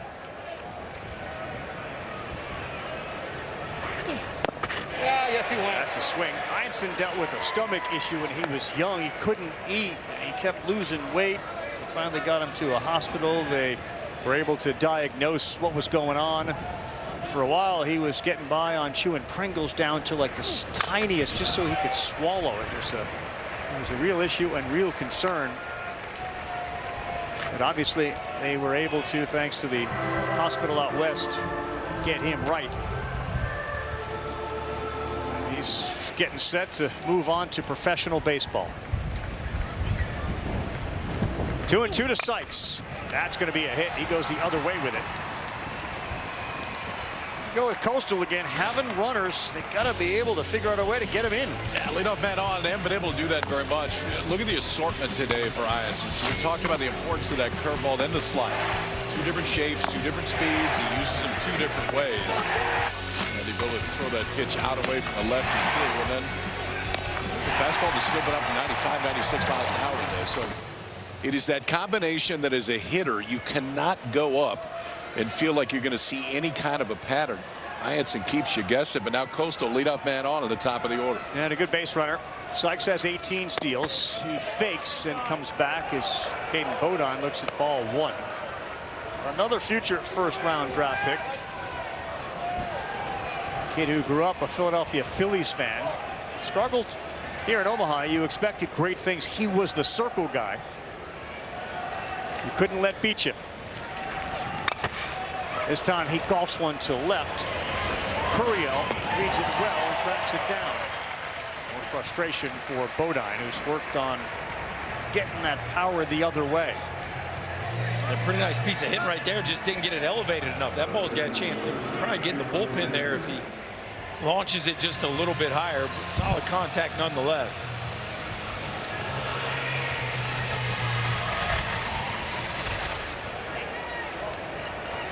Hey now.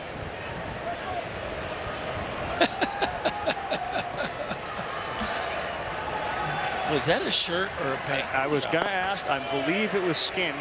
But given the humidity and the temperature, I think you'd see it's got to be a shirt, right? Pretty good holding power there. Yeah, I think that's a shirt because it's got a tail. And he's a human. Not supposed to have a tail. Supposed to have a tail. Great point. You know, that was the give. That was the dead give right there. That's good stuff. Found out. So there's an establishment. Yeah. You found out that? Oh yeah, I was informed of that.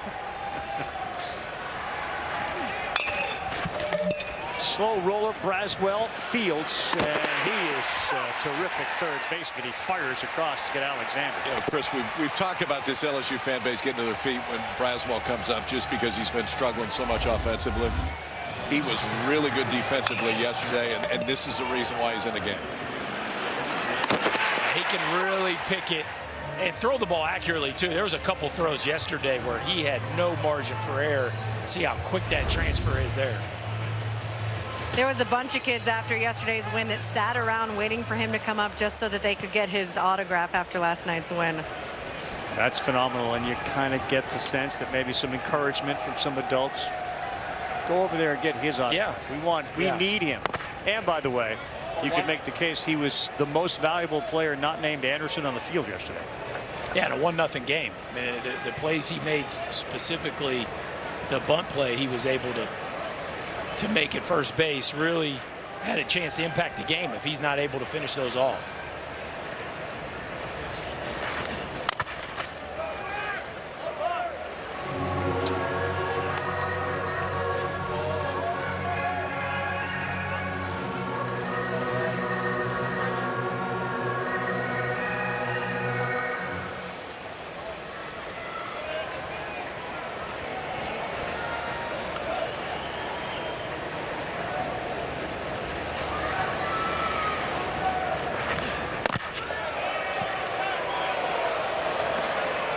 Tell you what, folks, just a hit to get another run in, a little momentum. They need something, right? Just something. Yes. I mean, the one run so far scored in these finals is a solo home run for Coastal.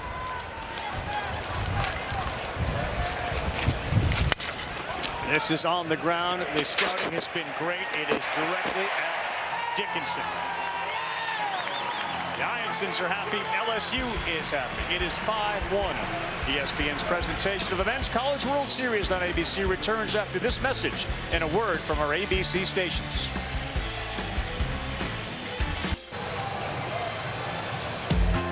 We're back here in Omaha. We take a look at the Capital One Cup standings. Teams competing for a combined $500,000 in student-athlete scholarships from Capital One.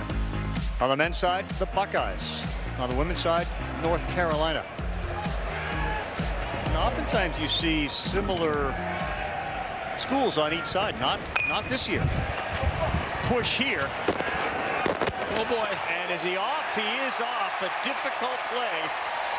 Fielded by Hayden Johnson, and he dragged Thorndike away from the bag. Stanfield's aboard. I got a little worried when he spun. Let's see if Thorndike holds it just long enough. Looks like he. Yeah, I think he's on there. Yeah, this will be overturned here. As it looked like he was off, but the foot still engaged with the bag right before he comes off. Coastal Carolina challenging the safe call at first. The previous call is under video review.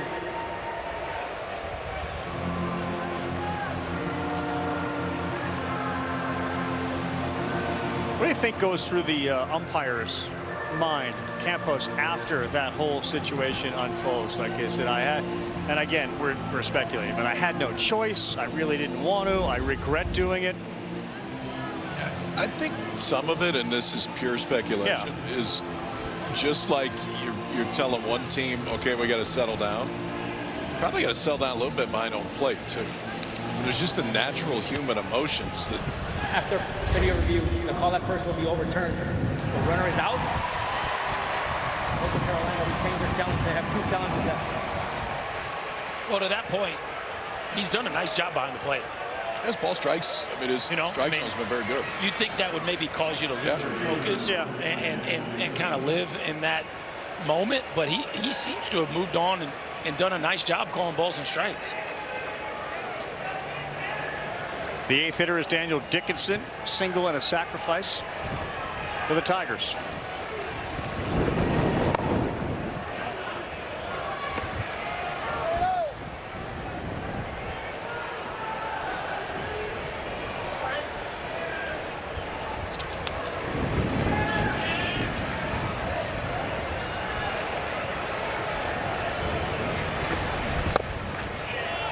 Fooled around. We talked about this Coastal staff and plenty about Morrison, rightfully so. It's the second best ERA in the country. I mean, they have the ability to hold it right where it is. It's just whether or not this offense can get it going. Gets the call on the outside corner.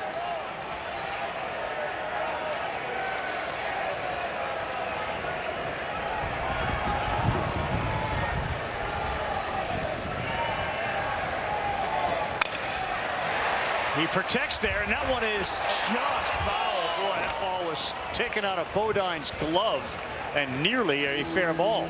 Well, he knew the whole time because he barely left the batter's box, but this ball did not miss by much. Look, Dickinson was certain this thing was going to be foul, but I don't think he thought about how hard that wind's blowing the other direction and kept it straight and almost caught some chalk.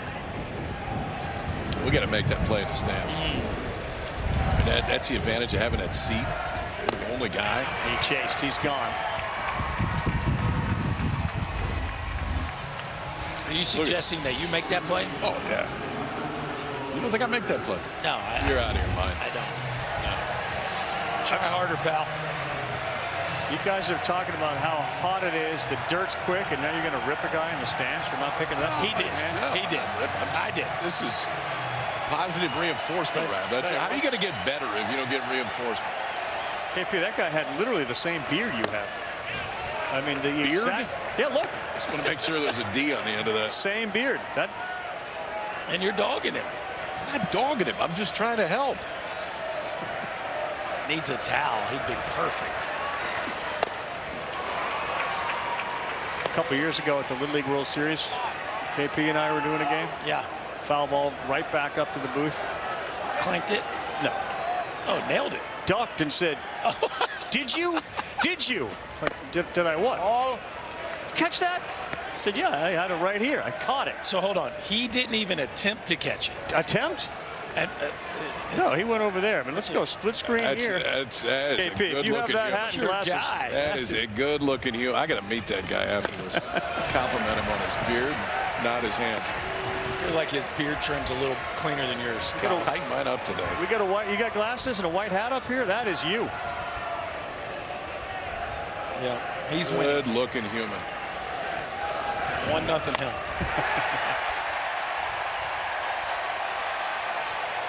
Anytime Braswell does something, they are going to root for him hard, and he draws the walk.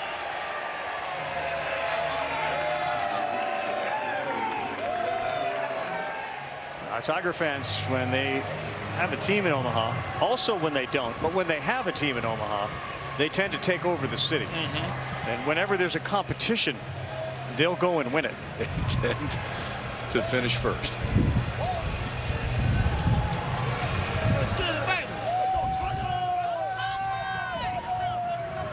After LSU's win over Arkansas on Wednesday night, I was asking Jay Johnson what it was like, you know, how late are you staying up? He said 2:30 in the morning. Said the problem is just trying to get to the lobby of our hotel. It took me 90 minutes from the time I walked through the front door just to get to my room. Then once I'm up there, Trey Morgan, former player, was in town for the minor leagues. He says, hey, coach, I'm here to see you. He's like, you're going to have to come up here because I ain't going to be able to get back down there. Well, the hotel we're staying at, and it's a great hotel. It's literally a walk of about 4 minutes. But when we got there, Coastal and Arizona were both in it. Obviously, Arizona left early. When there are vacancies in the hotel and LSU is staying, it becomes an LSU hotel.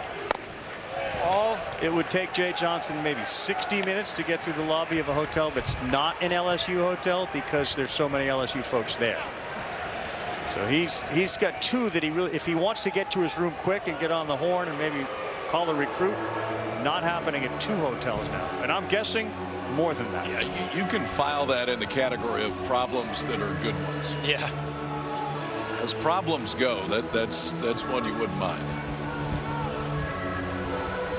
There it is, the mighty Hilton.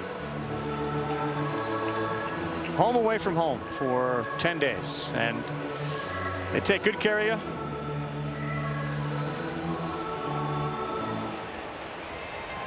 It is the hotel if you want to be real close. We got 2-0 here. Oh, Bo, shut piece. Bo is like, I'm feeling pretty good. 5-1, 6th inning. I'll pay attention if it gets tight. Those guys don't fan, too. Bo's living right. Curiel wasn't allowed to bring Bo on campus this last year because he was living in a dorm. So it's going to be a little more lively for Bo next year because they're going off campus. And guess what? Bodolino is going to go with them. Got to get that spelling changed. B-E-A-U-X, currently just like Bo Jackson. Is that like a legal thing you have to go through? That's what I'm trying to figure out. Kyle would know. Elbow fell. In and out of the glove of Bodine.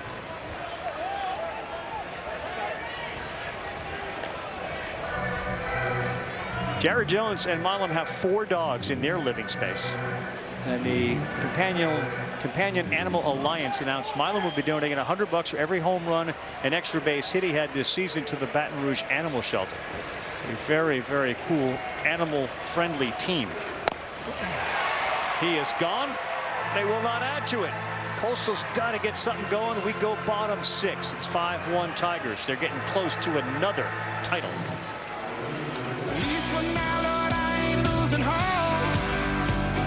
Somehow you can make a heart of gold from this heart of stone.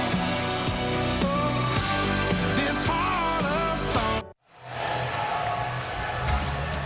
We are back, and you take a look at the score. It is 5-1 LSU. Coastal Carolina last night, they had a ton of base runners in traffic, and they couldn't punch any in. They got one. They got it early. They had a lead, but since then have fallen behind. And we'll see if they can, over the last 4 innings, get something going. How about a 167 average? And again, a lot of the credit goes to Anderson and Eyanson. Yeah, I mean, this was the formula when Jay Johnson showed up here to start this College World Series. He knew if he could win game one against Arkansas, he had a chance. Center field, little late jump. Stanfield dives and he makes the play. A difficult read, but Stanfield stabs a web gem here at the World Series. Yeah, this is that rocket where the first glance, you got to be sure that this is a ball you can charge, and then you know the wind is dancing with it a little bit too. You see Stanfield just hesitate for their little half step to the side, and then realize that ball was nose diving. You got to get to the ground and finish that one off. Nice play by the Tigers center fielder. One of a handful of transfers that Jay Johnson went out, got, and have been impactful in center field. Eyanson and Anderson had 15 starts combined with 10 or more punch-outs. And both have 4 starts where they've pitched 7 or more innings. And Anderson added to the total, obviously, with what he did yesterday. But the script that Jay Johnson hoped would unfold throughout the course of this has gone almost to the letter. Now, maybe Wednesday night had a few scenes in there he didn't see coming on, but it has been a clinic here by the Tigers, especially on the pitching side of things. On the ground, there's no chance over there at third for Braswell. Again, now back-to-back hard hits, just one to show for it.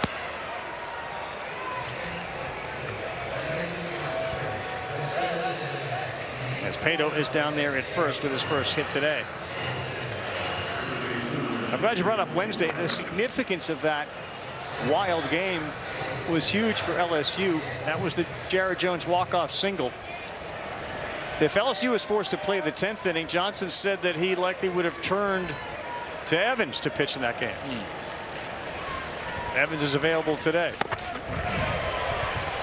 That was the game of inches. Where it just went off the glove, but they were going to make decisions that would have affected these games. And Eyanson would have been in those decisions as well. Yeah. And he was up playing catch a little bit, then sat down, but it may have been Eyanson. It was either going to be Eyanson or Evans, and it may have been Eyanson that night.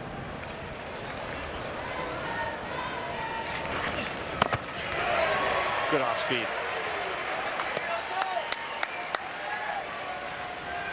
Looks like Casey Evans is ready to go to the bullpen maybe at the end of this inning. He's got his hiking gear on. I'm thinking you're right.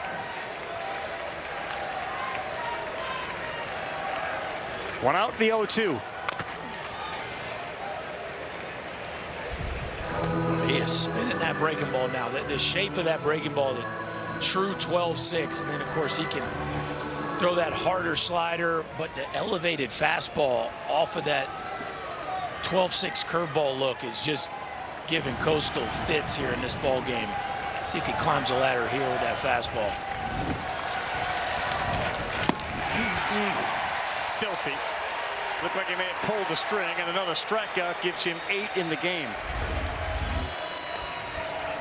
Yeah, he'll get this slider on the arm side sometimes will almost, it'll remind you of a changeup because of the action that it has. It's moving away from the left-handed hitter a little bit, but has really good down at the end. And it's what makes him so different. It's not just the ability to throw 2 different breaking balls, it's to throw that on both sides of the plate.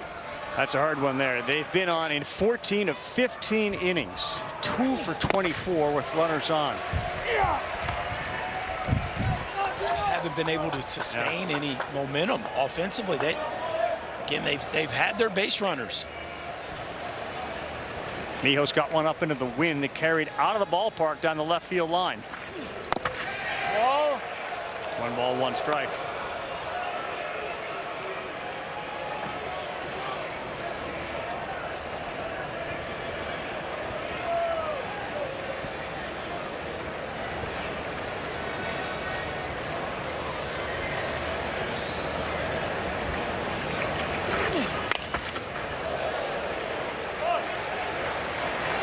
Berkey, what makes him hard to hit?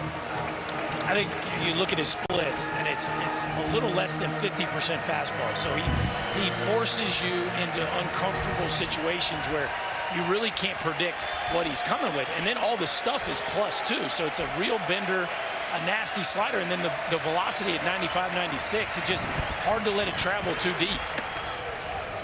You know the book is that you got to look for spin because he's going to give it to you actually a little more than half the time. Yet he sneaks the heater in there with plus velocity enough too where it's hard to really sometimes buy into that scouting report because the fastball, it's real. I mean, you're talking 95, 96. So I just don't think the college hitter sees a lot of guys that have velocity and can shake the breaking ball as well as Eyanson does.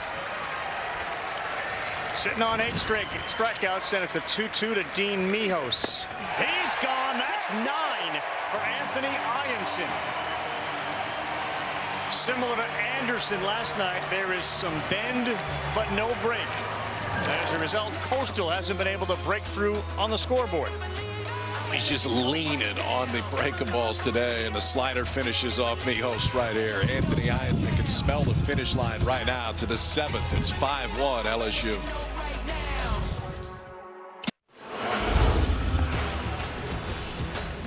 The NCAA Men's College World Series is presented by Capital One. What's in your wallet? 2 Coastal coaches, including the head coach, Kevin Schnall, ejected bottom 1. Bottom 2, a solo homer. And it feels like the Chanticleers may be using some of that energy until it was tied in the 3rd, and then 4 runs on 4 hits in the 4th inning. That and the silencer, Anthony Eyanson, on the mound, as the Tigers 9 outs away from an 8th College World Series title. Think about what he's done in this game and the 10 punch-outs from Cade Anderson yesterday. And that's how LSU has gone 52-15 on the season. And now it's Darren Horn on the mound for Coastal Carolina.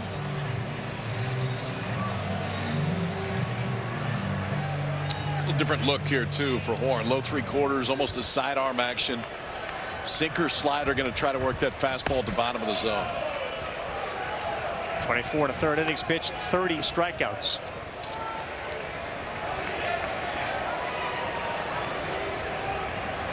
And Ethan Fry has himself a good day. Ouch. Angel didn't like the feeling of that one.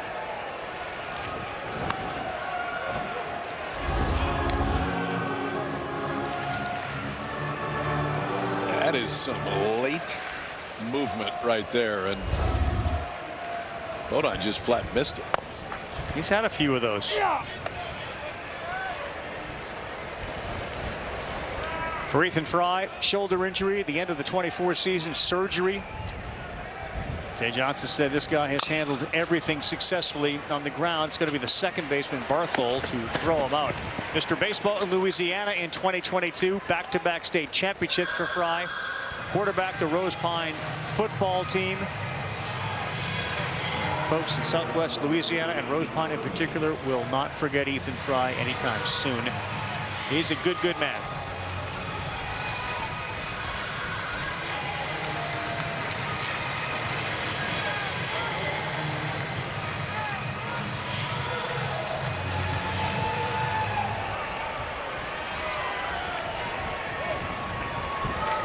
And now the monster Milam.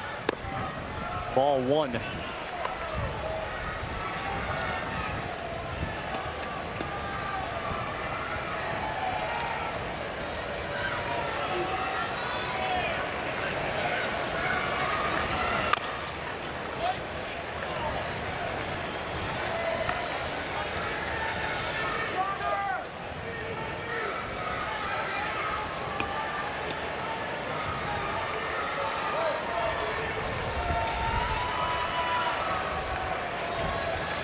History of big hits. You can go back to the 2024 SEC tournament. Remember that home run that he had and basically got LSU into the NCAA tournament.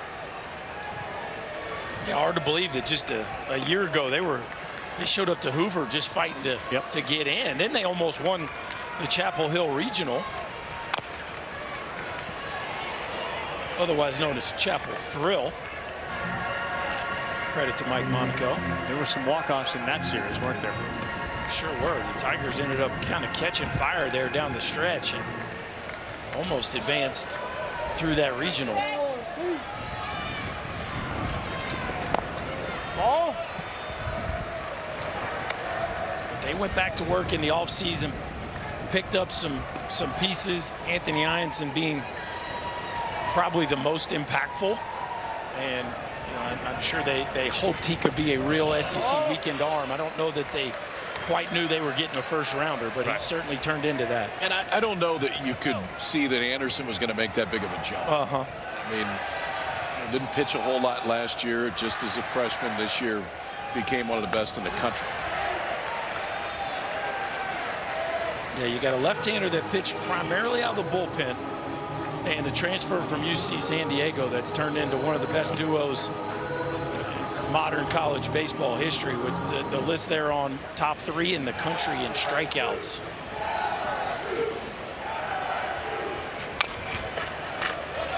What's the projectable part of that?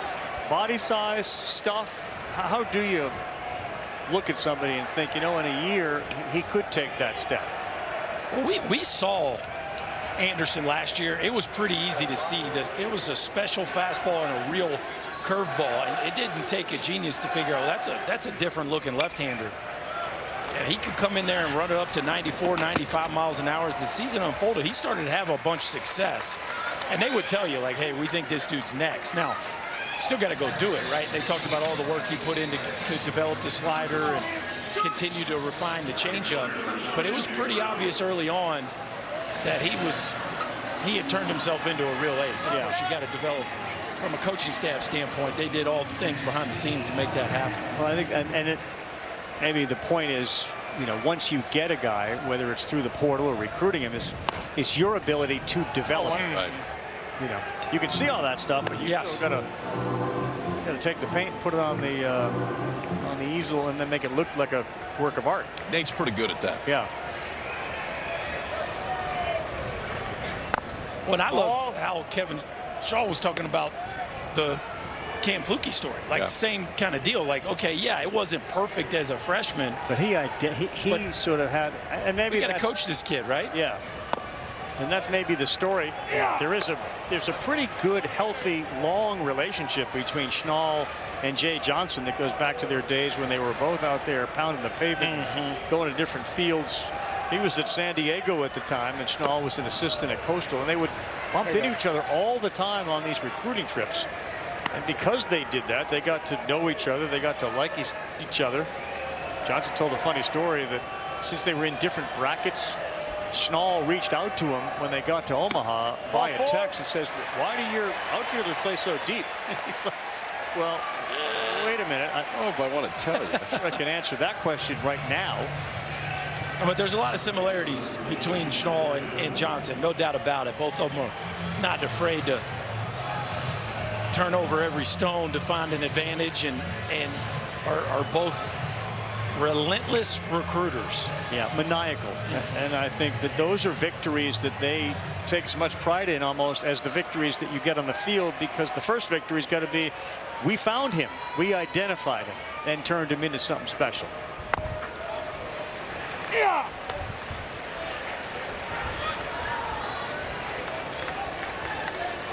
Sinker slider guy, KP. This could run right into the bat path of Jared Jones here. Watch if you throw a sinker over the middle plate. This is exactly what Jared Jones is gifted at doing, getting below the baseball and elevating it. Third in program history, Eddie Furness sits atop the list, 80 homers. Brad Cressy is second with 78. Underneath it. Barthol drifting, finding it, dropping it. Every time the ball goes up in the air, it's going to be a difficult one, and you could see Barthol fighting the wind. Had it and dropped it. So difficult. I mean, he made one of the best catches you will ever see earlier in this ball game, and coming from a shifted position, just staring into that bright sky, dealing with the wind, and right at the very end, just unable to secure that catch.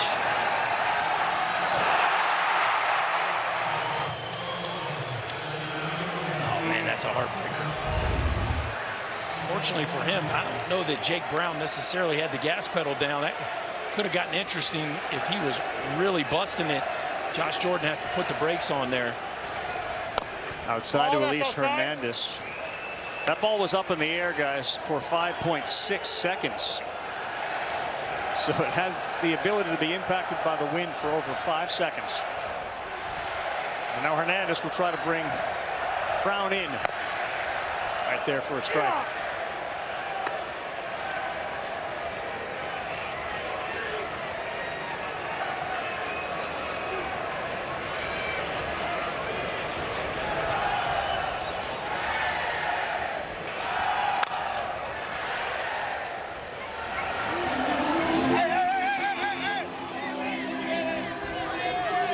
We got a runaway ball here.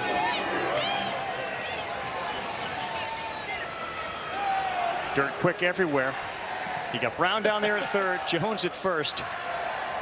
And Hernandez could put a nail in it here, but no, he cannot. 8 and 9 to get him. 7th, 8th, and 9th innings still left. It's still a 5-1 game. It's been that way since the 4th. 8, 9, and 1 coming up for Coastal. The Chants need something big to happen. What's eerily similar is in 2016, we lost game 1, 3-0. A left-hand pitcher threw a complete game shutout. Again, we've got to respond, rebound, regroup. We got Jacob Morrison pitching tomorrow. Answer the bell. Well, the bell is ringing, and it's getting louder as we get later. Here's the silver lining. Coastal 25 and 12 in games after trailing, which is the best winning percentage in Division I, and they've done it 4 times in the tournament. The problem for them is Eyanson's been really good. There are well-rested arms, including Evans, available for Jay Johnson.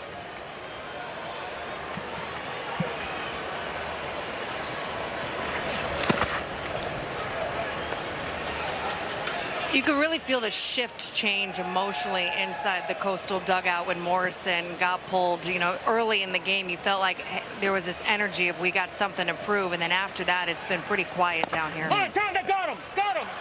Well, a hit batter to start this inning, and yeah, Chris, I completely can see how that would happen because Morrison was so deflated when he came off. It almost permeated that dugout.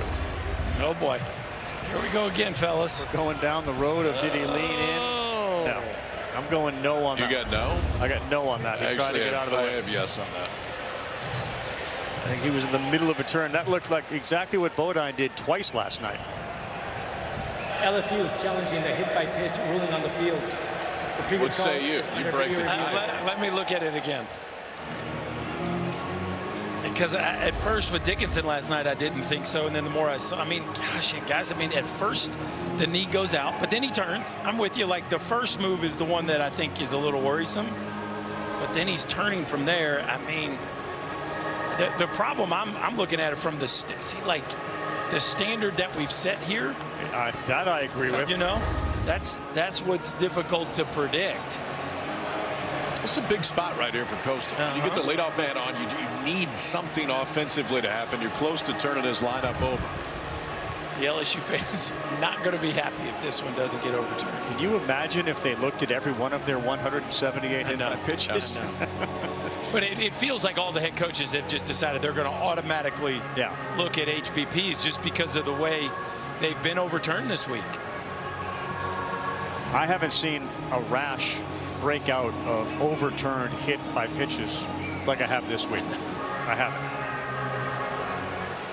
After video review, the call on the field is confirmed. The batter did get hit by the pitch. Way to go, ref. Did you just fist pump because you were right? No, my stomach was bothering me. I know. You know what I'm talking about. Yeah. Would I fist pump that? No. Sit here and gloat. Right call. Not a gloater. But you're right. That is a big leadoff runner. They hit 314, 7th inning or later. Sykes with a single his last time up. Oh, one. Say this too about Eyanson, KP. It looks the same. The delivery, the stress, first inning, third inning, fifth inning, here in the seventh, it never changes. No, he's been a really cool customer throughout this. Oh, this one hit hard to left. Curiel back, wall, jumps, gone! Just like that, Wells Sykes brings Coastal within a couple. And we got ourselves a game again.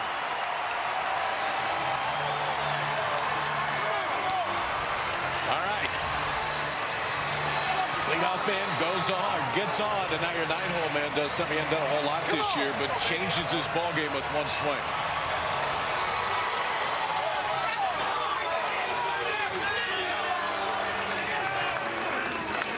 First couple home runs here at the Men's College World Series, right on time from two, I don't know, unlikely candidates, but clutch swings. And boy, this feels like a brand new ball game now, fellas. I'd say unlikely. Mijos hit his third. Sykes just hit his fourth of the season. Can Bodine get ready? Bends in there for strike one. All the numbers of the comebacks and the seventh inning and the batting average after. All of a sudden, there's cheers for Coastal. Bodine golfs one to left center. Stanfield is there. What a bumpy College World Series for Peyton Bodine at the plate and behind the plate. Well, Sykes gets a hanging slider, really the first one we've seen like that from Anthony Eyanson all ball game. A slider just begging to be ripped, and boy did Wells Sykes deliver a rocket into the left center field seats. Coastal pulls within two, and now we're going to get action from the bullpen as Coastal has chased Anthony Eyanson from this ball game. The big righty who throws with hard velocity. Chase Shores is going to come in. We'll see 98 to 100 from Shores, but we'll see a rousing ovation for Anthony Eyanson when he walks off the field and the mound here in Omaha.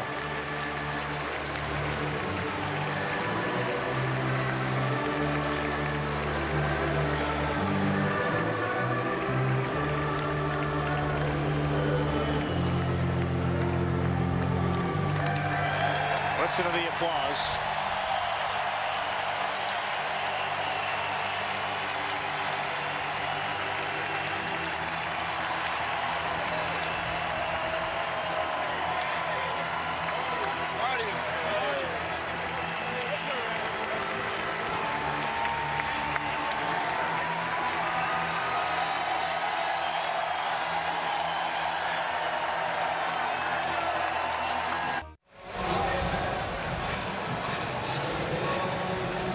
They'll leave having given up 3 runs and 7 hits. But between the two of them, awfully good. 19 strikeouts, only 1 walk for Eyanson, which stands out in the ability to make sure that Coastal doesn't take advantage of base runners. They did have a bunch. Sebastian Alexander against Chase Shores. First pitch, good charge that time by Jones, not letting it hit the ground for the second time in a 1 pitch. Alexander retired. You talk about the velocity. That's the first place you go with Chase Shores. It's a fastball that could get up north of 100 miles an hour. 99 to start right there for the 6'8" sophomore from Midland, Texas. Slider as well, and that often is the key for Shores. If he can land a slider, that fastball plays up even more. 1 pitch, 1 out after trotting out of that LSU bullpen. 5-3 ball game. Coastal needs to win to stay alive, force a game 3 tomorrow. There is that 100-mile-an-hour fastball from Shores. Talk about projectable. 6'8", 252 with 100. Develop a second and third pitch. 0-1 to Barthel. Late. Yeah, I don't think it'll take long for Mr. Shores to find himself in a big league bullpen.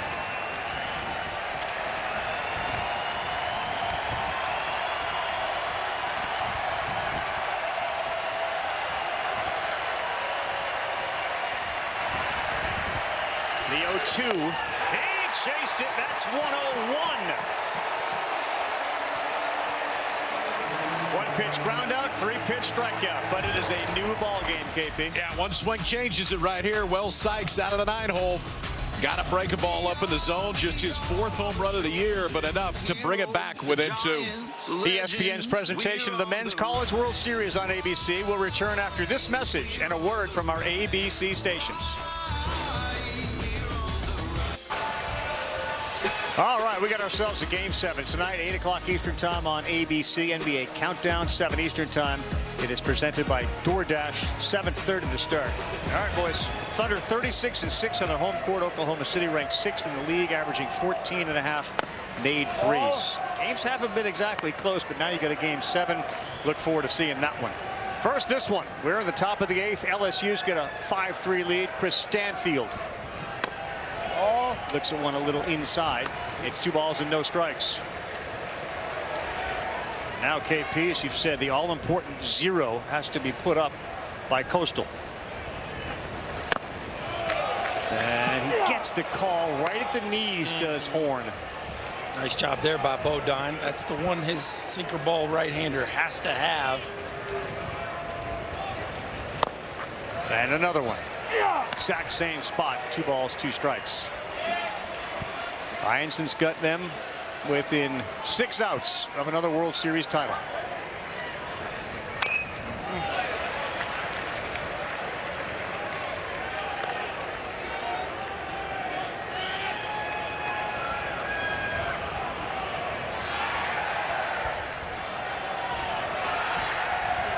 Chris Stanfield delivered one of the big hits for the Tigers today. He had that single knocked in 2 in that 4-run 4th on a 2-2. He is gone. Really good pitching that time by Horn after falling behind 2-0.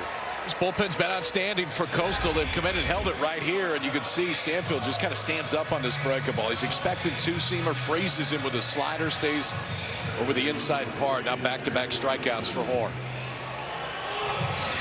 When you're running 2-seamers in on the hands of right-handers and then you can front door a breaking ball, you're going to get a lot of takes that look like that.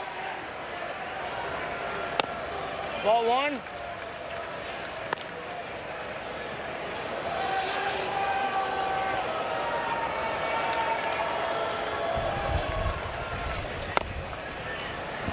One ball, 1 strike.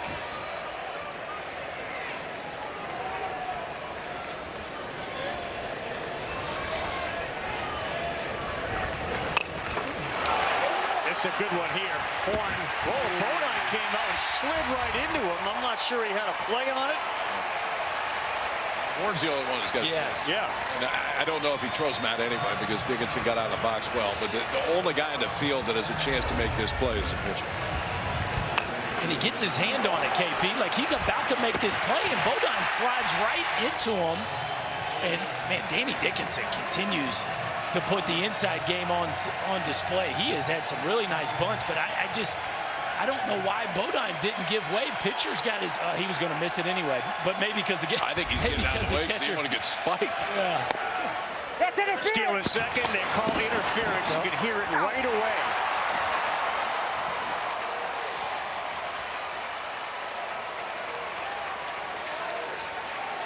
So the Angel Campos could hear it as soon as he saw the catcher get up. That's interference right here. Yeah, he was on that one early as Braswell right goes there over top the plate. Yep.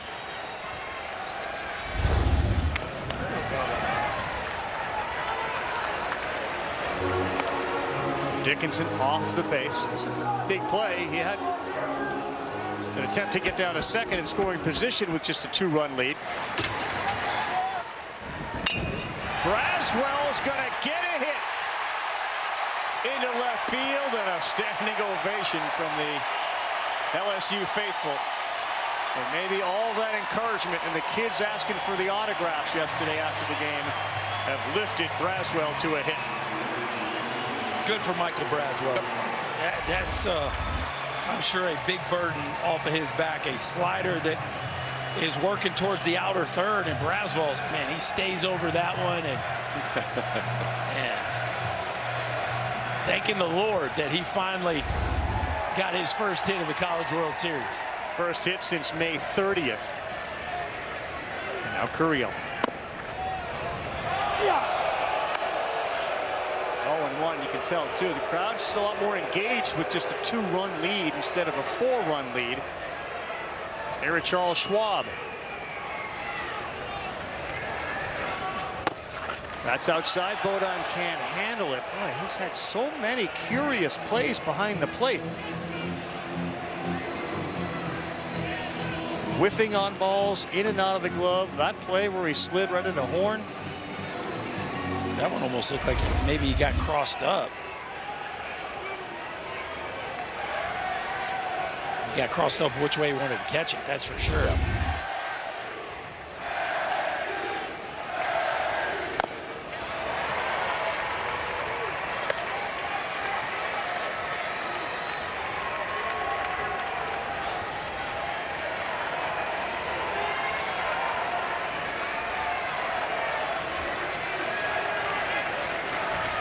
The 1-2. No, outside. 2 balls, 2 strikes. The middle of the order for Coastal will come up in the bottom of the 8th. Got to tip your cap here to Darren Horn. I mean, he had made an appearance at the College World Series before getting called on today, and he has been fantastic coming in and out of that bullpen.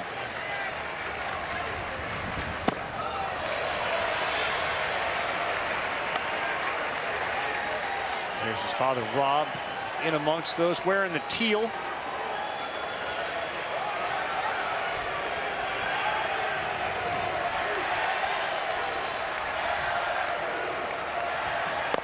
That is in there. What a pitch and what a job by Darren Horn. Boy, since the 4th inning for LSU, nothing but bagels are hung on that board. All zeros. 5-3 to the bottom of the 8th.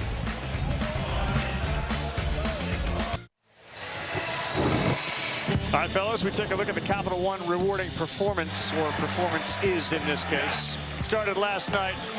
Cade Anderson had a special K performance. He K'd 10 in the game. So Cade got him off on the right foot. And today Anthony Eyanson kept that foot down on the gas. Right up until the very end where he gave up the homer. Yeah, that's a pretty good 1-2 punch. It's as good a 1-2 punch you're going to see in the country. And it's a reason why LSU has gotten to this point. Ace, and they have looked apart this weekend. Walker Mitchell tries to get it started. The first pitch from Big Chase Shores misses. 1-0. 1 base runner and a blast, and it's a whole new ball game.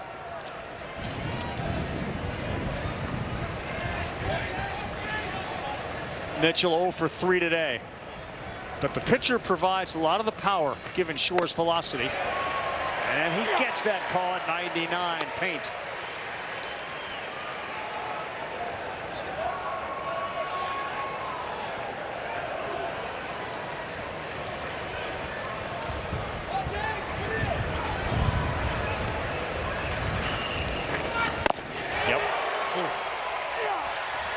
Keeping it simple so far. Just grab it, throw it hard at the catcher.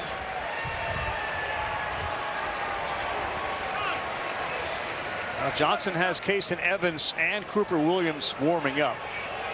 We've talked a lot about a script.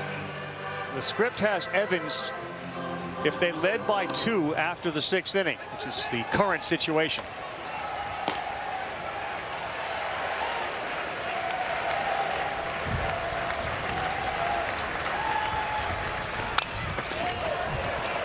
Kason Evans is going to pitch in this game. I think the only question is when at this point.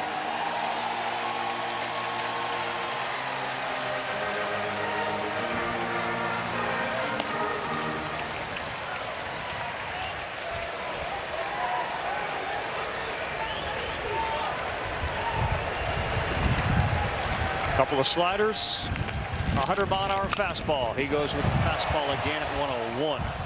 The wind may have actually increased the speed of that. Wow. Yeah, he's throwing downhill downwind right now. Tailwind. And the warning track wind just dusted up. We had ourselves a little. People in the front row got dusted right there. Sunglasses mandatory. Good battle going on here. Mitchell, another foul ball. Just fighting to get that leadoff man on. Got things started last inning for Coastal. They were able to push 2 more across. Mitchell has fouled off some tough ones here against Shores. They've been without their head coach since the bottom of the first inning. Kevin Schnall thrown out of the game for arguing and then continuing to argue. The 1-2 set up way outside. That's where it goes, and he doesn't offer.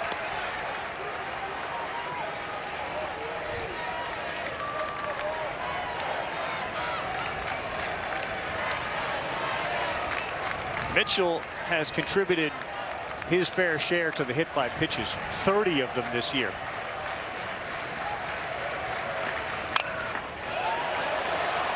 This is a heck of an AB being put together here by Walker Mitchell. I mean, he is just hanging in there on everything Shores has to offer. Walker's dad, Alan, played in the CWS for South Carolina back in 1985. Did that also play quarterback for the Gamecocks in '84. Led him to a 10-win season.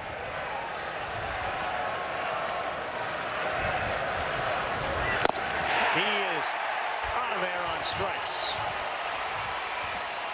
Walker's been without his dad. He passed away when he was just 8 years old, but 40 years later on Father's Day, Mitchell was playing in the same College World Series that his dad did for South Carolina.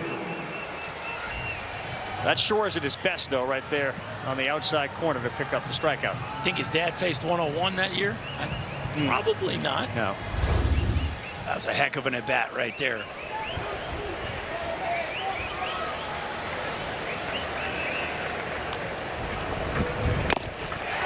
Slider works as well as Cato misses. Well, you could just see it coming with Chase Shores. It started in Hoover when you could really start to see them build their trust and his ability to handle the back end of ball games, and they have continued to give him chances. It wasn't always perfect here down the stretch. He had a rough one against Little Rock, but he's found it. Yeah, you see the confidence growing and the arm talent's undeniable. That'll bump your confidence up. You're dotting 101 glove side.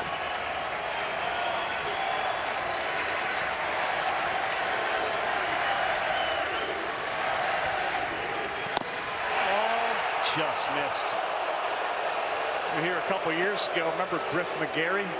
Oh yeah. Looking at another kind of Griff McGarry story here with this guy. Yeah, I mean, Shores was pretty famous. But went through an arm injury and now is coming. He's going to be a very interesting draft because the arm strength is undeniable. Yes, right there, a slider. He picks up another punch out. On a drooling scale, I think the scouts would be drooling quite a bit watching this right now. Pretty good combo. And again, this is, I mean, 100, 101, that's tough enough to hit on its own. But when you have the ability to do this, and that's when the Shores has gotten so much better at that over the last few months, then that fastball plays up and you can get swing and miss on that pitch. It's off the plate. Pretty impressive start here in the 8th. Now Shores has struck out 3 in a row.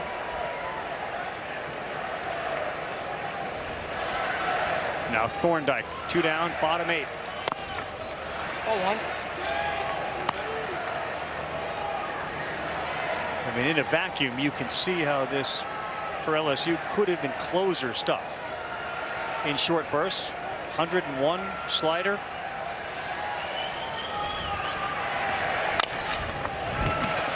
Backing up on the 2-hopper, Dickinson. And LSU 3 outs away from their 8th College World Series championship.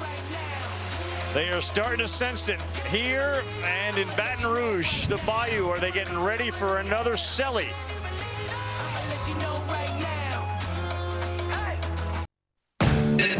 The thrill of victory and the agony of defeat.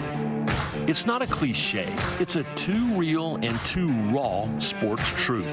Celebration always shares its space with sorrow. Elation equaled by anguish.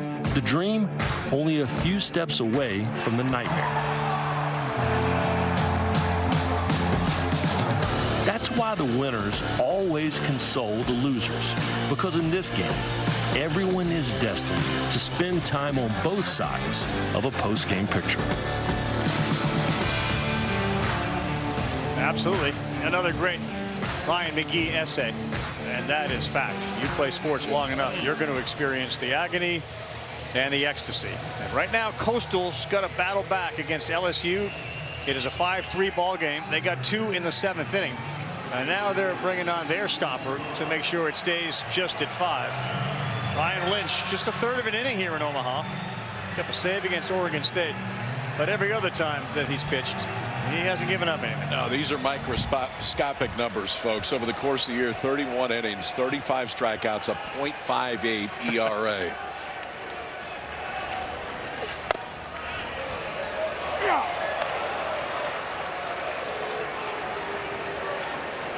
There's our guy. She's not afraid. Confirmed it's a shirt. Revy, I know you were worried.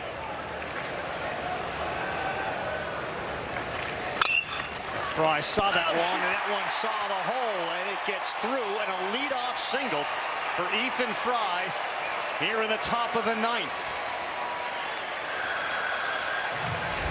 So a leadoff base hit against a guy that hasn't given up a run since March 22nd, just out of the reach of Walker Mitchell. And KP, that's how your ERA gets microscopic. You go a few months without, like 3 months without giving up a run. That'll do some good for ERA. But he's got his hands full here. Leadoff base runner and the middle of this LSU lineup. Tell you what helps your numbers. Ethan Fry came in hitting a .43. He's got 3 hits today. Now Milam.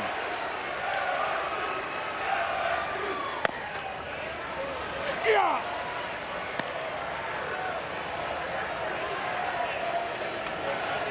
Milam's hit came in the 1st inning.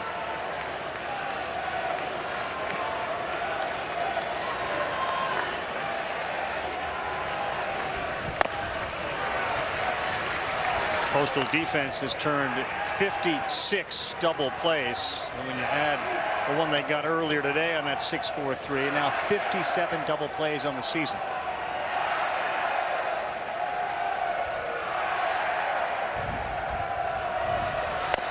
That's a good pitch, which to the rest of the field, that's a lot. 57 double plays is sort of the blessing is they've done it. The curse is they've had runners on to do it. Yeah, I think, though, that this Coastal staff has a lot more sinker slider than maybe we see in some of the power conference teams. So that's a big part of their defense. They got to be able to roll the double play.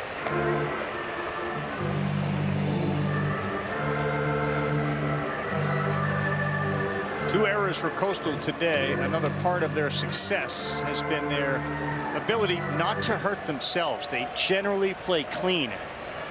Murray State, when they came, there was a clean playing team here. Outside. Little things right. When you don't have every one of those blue chip folks coming down to Conway, South Carolina, to make sure that we don't hurt ourselves.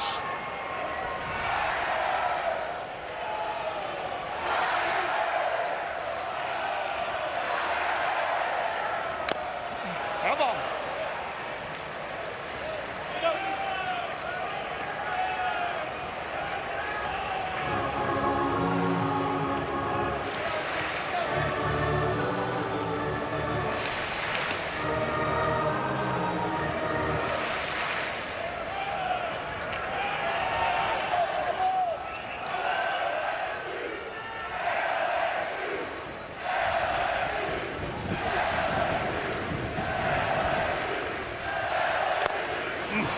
Slider got Milam, and he is gone for the first out of the 9th.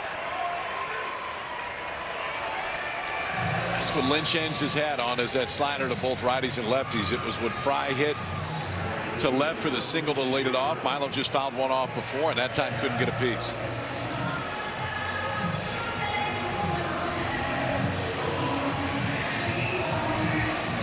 A couple of walks, a run scored, and 2 strikeouts for Jake Brown. Ball is hit pretty well on a line to center field. Sykes got a good read on it. The wind knocked it down, but he's able to stick with it. And a 105-mile-an-hour rocket ends up in the glove of Wells Sykes for the 2nd out. He's all smiles now. That was an uncomfortable chance out there. A ball that was dancing on him, smoked off the bat. The crowd rises to its feet, recognizing this may be the last time they get a chance to cheer for this guy. The ballast of the LSU Tigers as position players go, Jared Jones. Hits it hard, another one to Sykes, coming in, slides and makes the play. Couple of line drive outs, sets the stage for the bottom of the 9th inning. Coastal needing a couple to keep this thing going. Mijos already with a homer today. Dooley and Sykes also a homer today.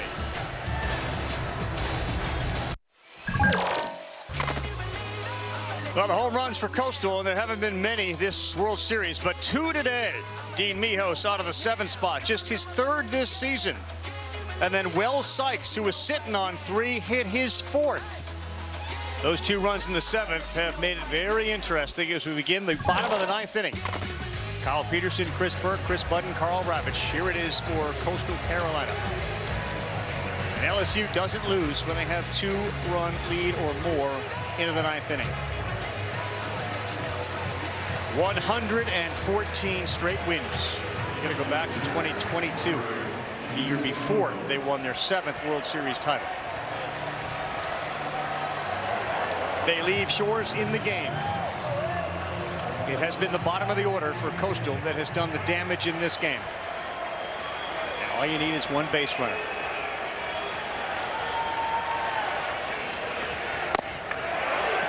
That's strike 1 at 101.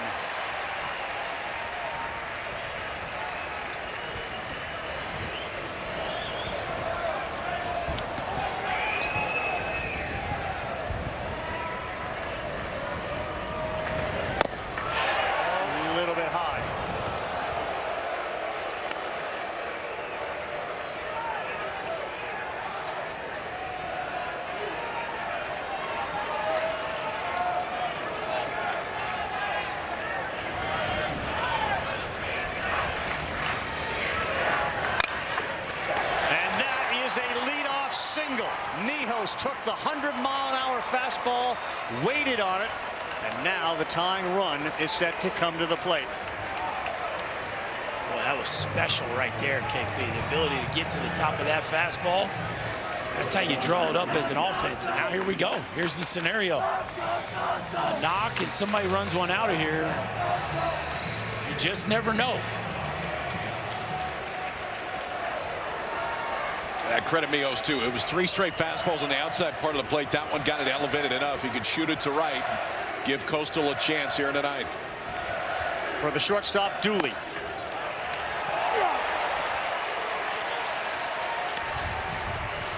KP, does the wind blowing out to left change the way you call this pitch sequence? Do you avoid the fastball away here? No, you go to what your best stuff is on the mound. Dooley's got 6 homers. Papers blowing all over here as the wind gusts again. The 0-1. Lands another one at 99 to get ahead 0-2. There have been so many instances of strange things happening on this field late in games.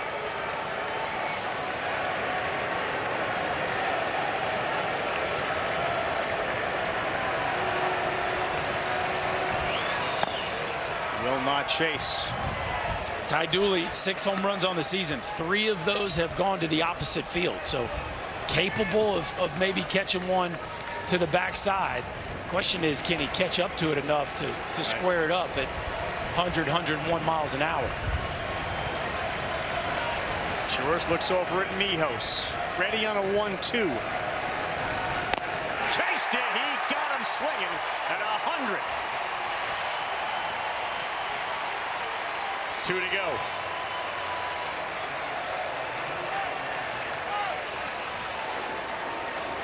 The answer to your question was no. A rising fastball from Shores. This is an interesting matchup as Wells Sykes, the right-handed hitter, comes up. He hit his first home run since April 5th. That came against Arkansas State.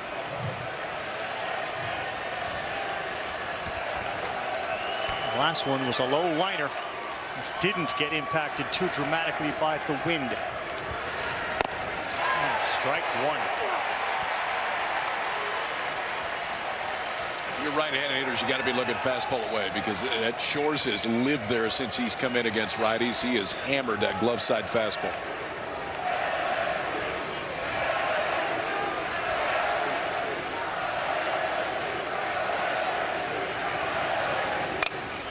This could be two and the game. Dickinson, Milam, and that's it. Tiger Town is Title Town again as the boys bring the 8th World Series title back to the Bayou.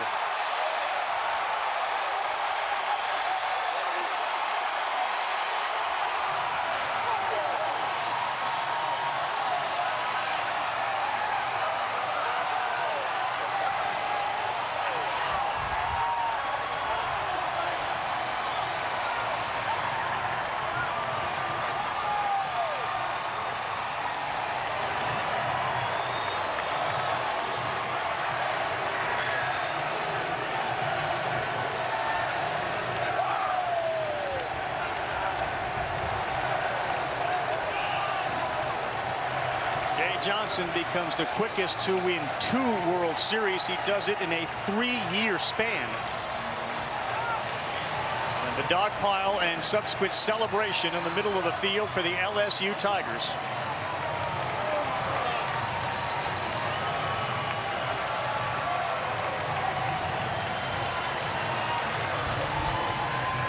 Eight national titles, a 53-win season. The SEC has made it 6 consecutive College World Series crowns.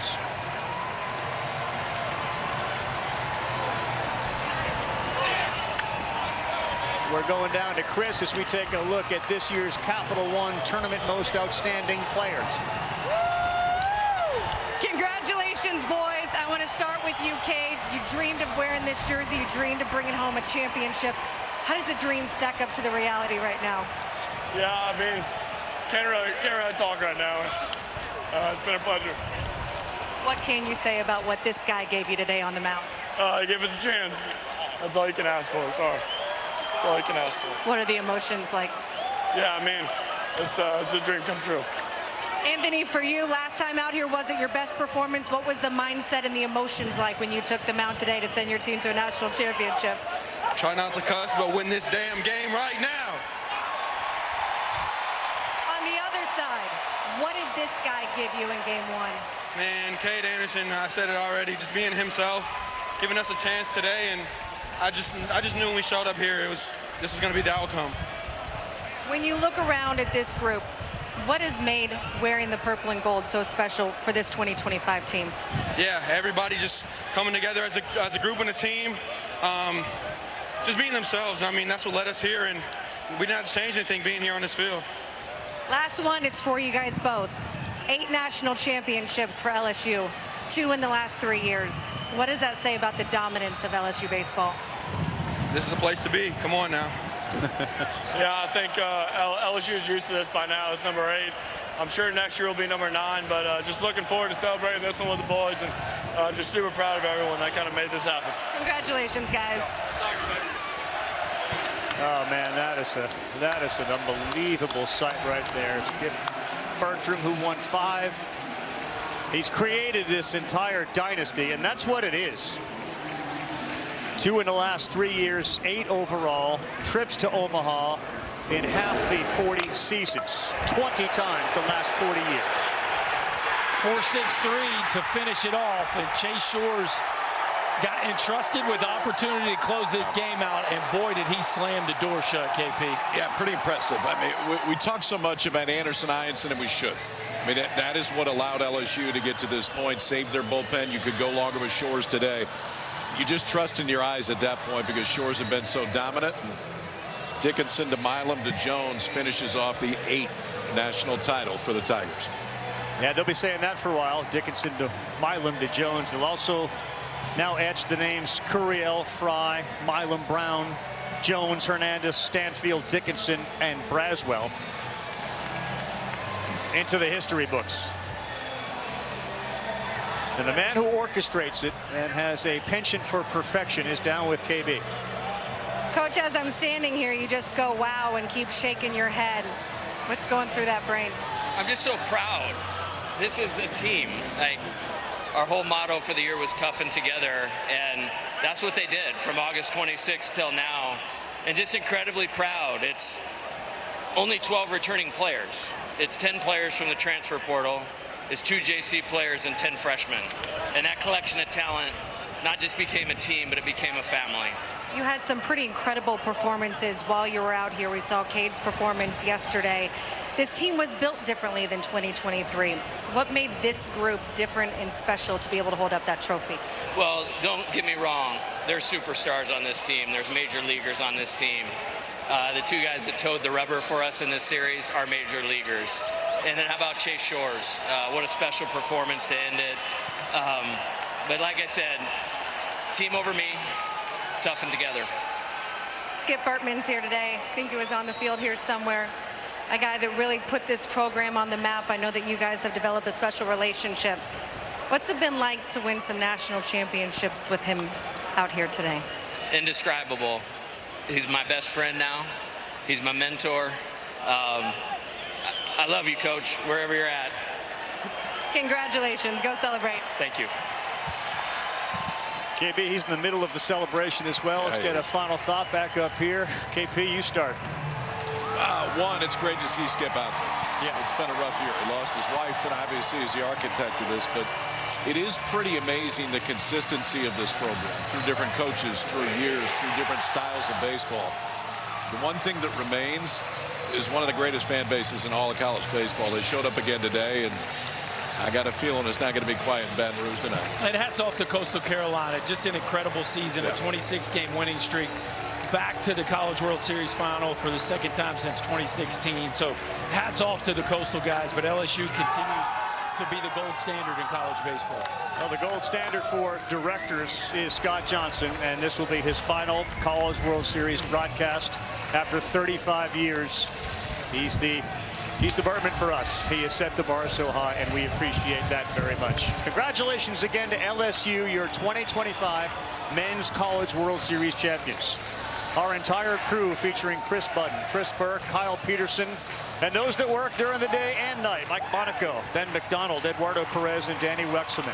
Everybody behind the scenes, thank you so much for making this such a joy. Tigers are winners. For the guys up here in the booth, KP, Chris Burke, Chris Budden, I'm Carl Ravitch saying thanks for joining us here in Omaha. Back to the Bayou with trophy number 8. The 75th year of this event in Omaha, Nebraska. This is the best 2 weeks in all of sports. From the top of my head to the soles of my feet. 8 teams have reached the ultimate destination. It's baseball heaven here. Well struck, and it is gone! Deep and out of here! Go get it, young man, huh? We are the chosen ones. Look at the mess! Absolutely electric! Greatness from Gage! A no-hitter! We're on the rise. Louisville lives! The teal is for real. 26 in a row. LSU is on to the finals. The agony of defeat. LSU baseball, it's just unbelievable. LSU and Coastal Carolina. You have what it takes. He got him. A complete game shutout for Cade Anderson. Coastal Carolina trying to save the season. Oh my goodness, he just threw Kevin Schnall out of the game. The Tigers got it all going downhill right now, boys.